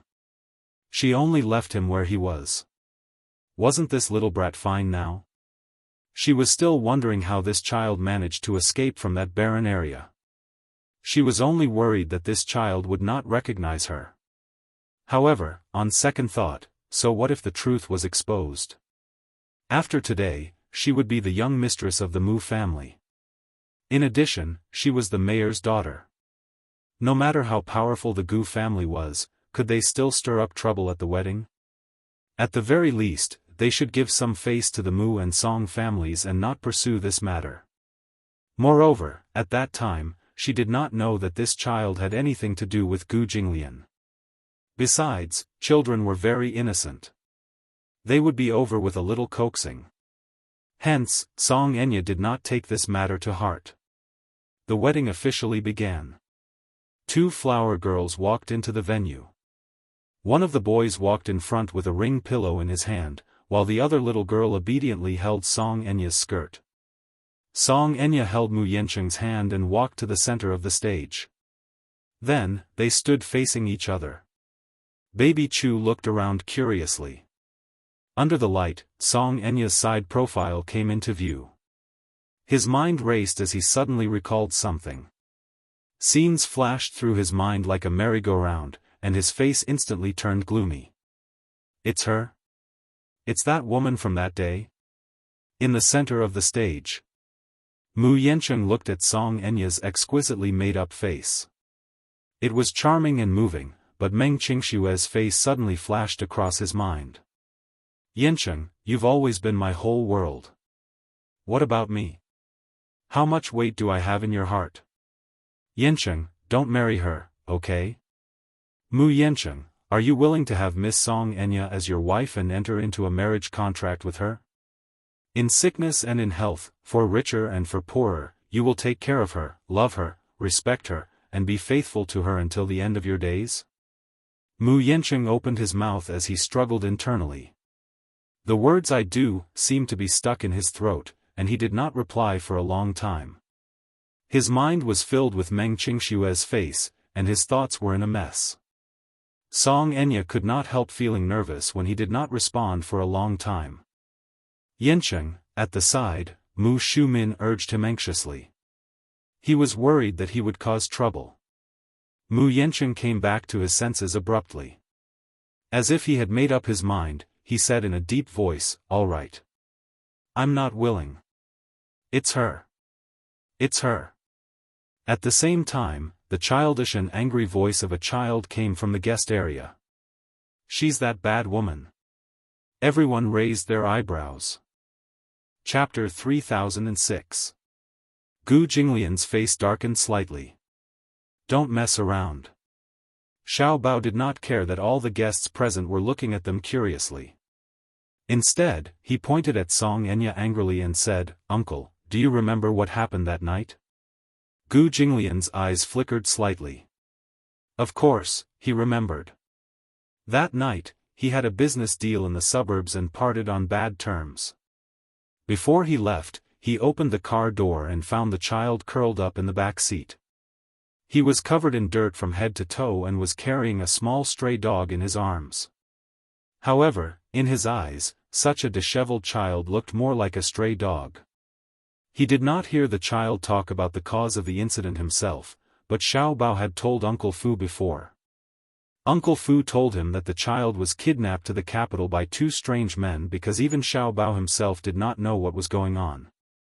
He only knew that he was tied up in a warehouse, and then a woman he had never seen before walked into the warehouse. He did not know what she said to the 2 men, but after that, she left him alone in the warehouse, regardless of whether he was dead or alive. Xiao Bao only said that he heard the woman say that she had kidnapped the wrong person. Although he did not deliberately make things difficult for Uncle Fu, he felt indignant when he heard it. In such a desolate place, where there were few people, Xiao Bao was lucky to be able to come out unscathed. Think about it. If not for the coincidence that the chair had been soaked in the rain for many years and had corroded and dried up, what would have happened if he had not been smart enough to break free from the ropes and escape from the warehouse? There was nothing to eat or drink, and there was no rice or water. He was afraid that he would starve to death there. No one passed by that day, and no one lived there. He did not have a phone on him and could not communicate with the outside world. There was no way for him to expect anyone to come to his rescue. But so what if he broke free? From there to where there were people, it was a full 10-kilometer drive. Even if it was a car, it would take an hour. However, a car was a car. For a child, a 10-kilometer drive was a straight path to death. Not to mention a 10-kilometer drive, he would not even be able to walk to the end of it. However, Xiao Bao was too young. He only remembered the woman's characteristics, but did not know her name or her identity. It was difficult to portray the woman's image with only a few adjectives. He had originally thought that this matter would be left unsettled. However, Xiao Bao claimed that Song Enya was that woman. Gu Jinglian was surprised. "Are you sure?"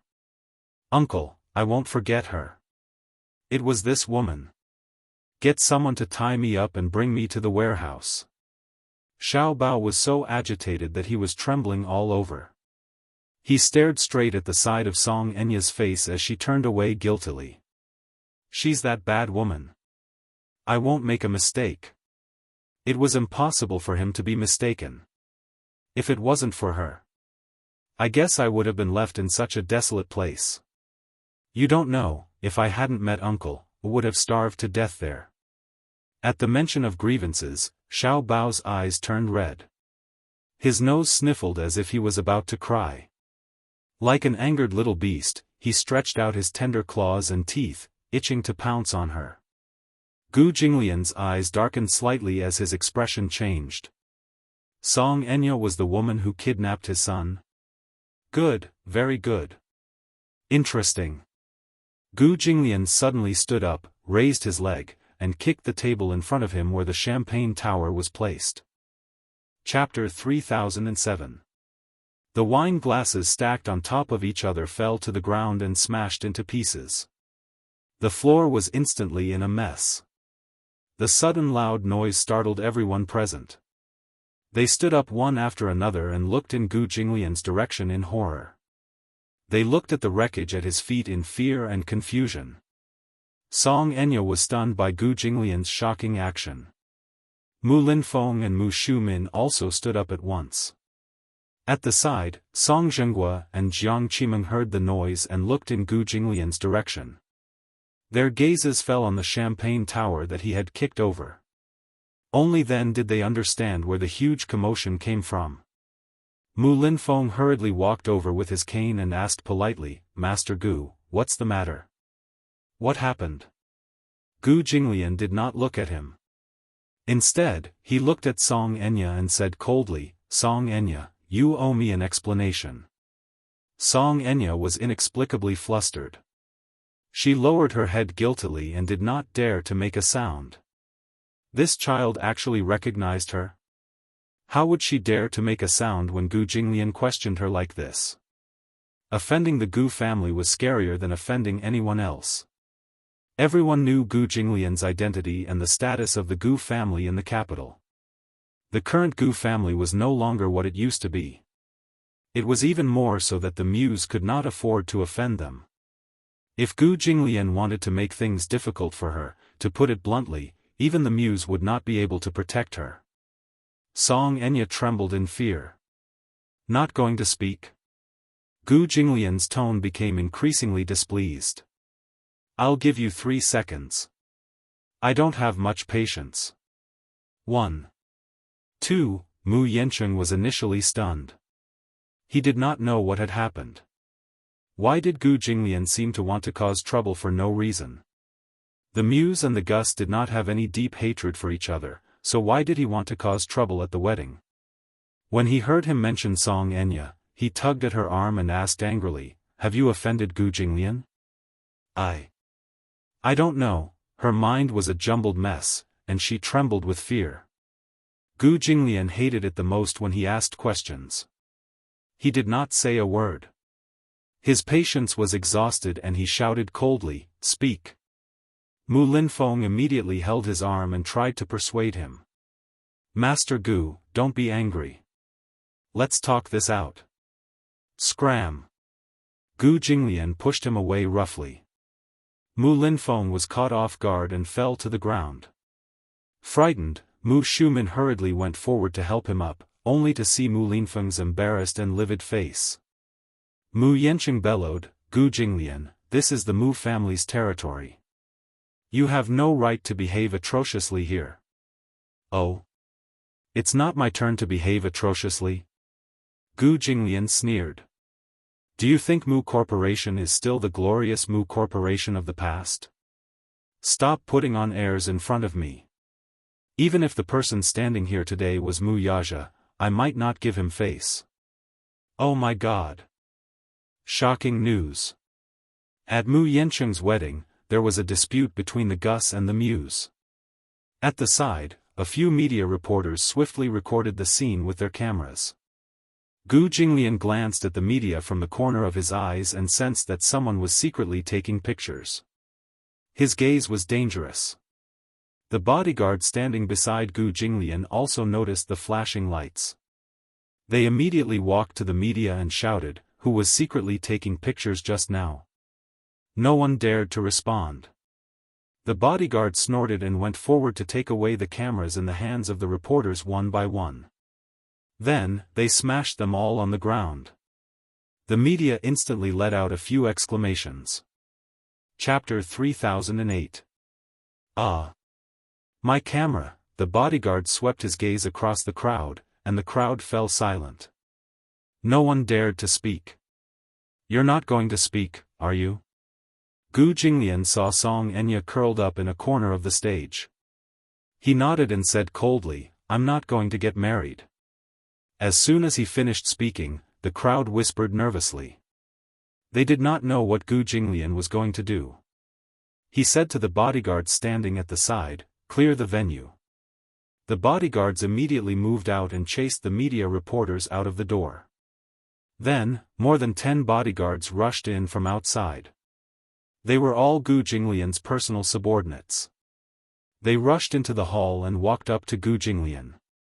"Master Gu, what are your orders?" Gu Jinglian said coldly, "Smash it." The bodyguards immediately nodded. Then, they immediately spread out in the hall and kicked all the tables and chairs over. The interior of the auditorium was decorated magnificently, with many flower racks and romantic circular arches. However, Gu Jinglian's bodyguards did not show any mercy and smashed everything. The guests were frightened and left their seats to rush to the entrance. The crowd was like a tide as they exited the arena. Many guests were so scared that they did not dare to move. They curled up in a corner and trembled. No one had ever seen such a scene. The Mu family was a big family with a big business, yet someone dared to cause trouble here. However, knowing Gu Jinglian's way of dealing with people, they were not surprised. Thinking that the Mu family would definitely not end well for offending the Gu family, they only thought of how to escape unscathed and protect themselves. When Xiao Bao saw this scene, he was so scared that he shrank behind Gu Jinglian, not daring to breathe. When Mu Linfeng saw this, he struggled to stand up with the help of Mu Shumin. He looked at Gu Jinglian and said bitterly, "Master Gu, what do you mean by this? Let's talk nicely. Today is Yancheng's wedding. Why are you so angry and want to cause trouble for the Mu family?" Gu Jinglian glared at him. "Shut up.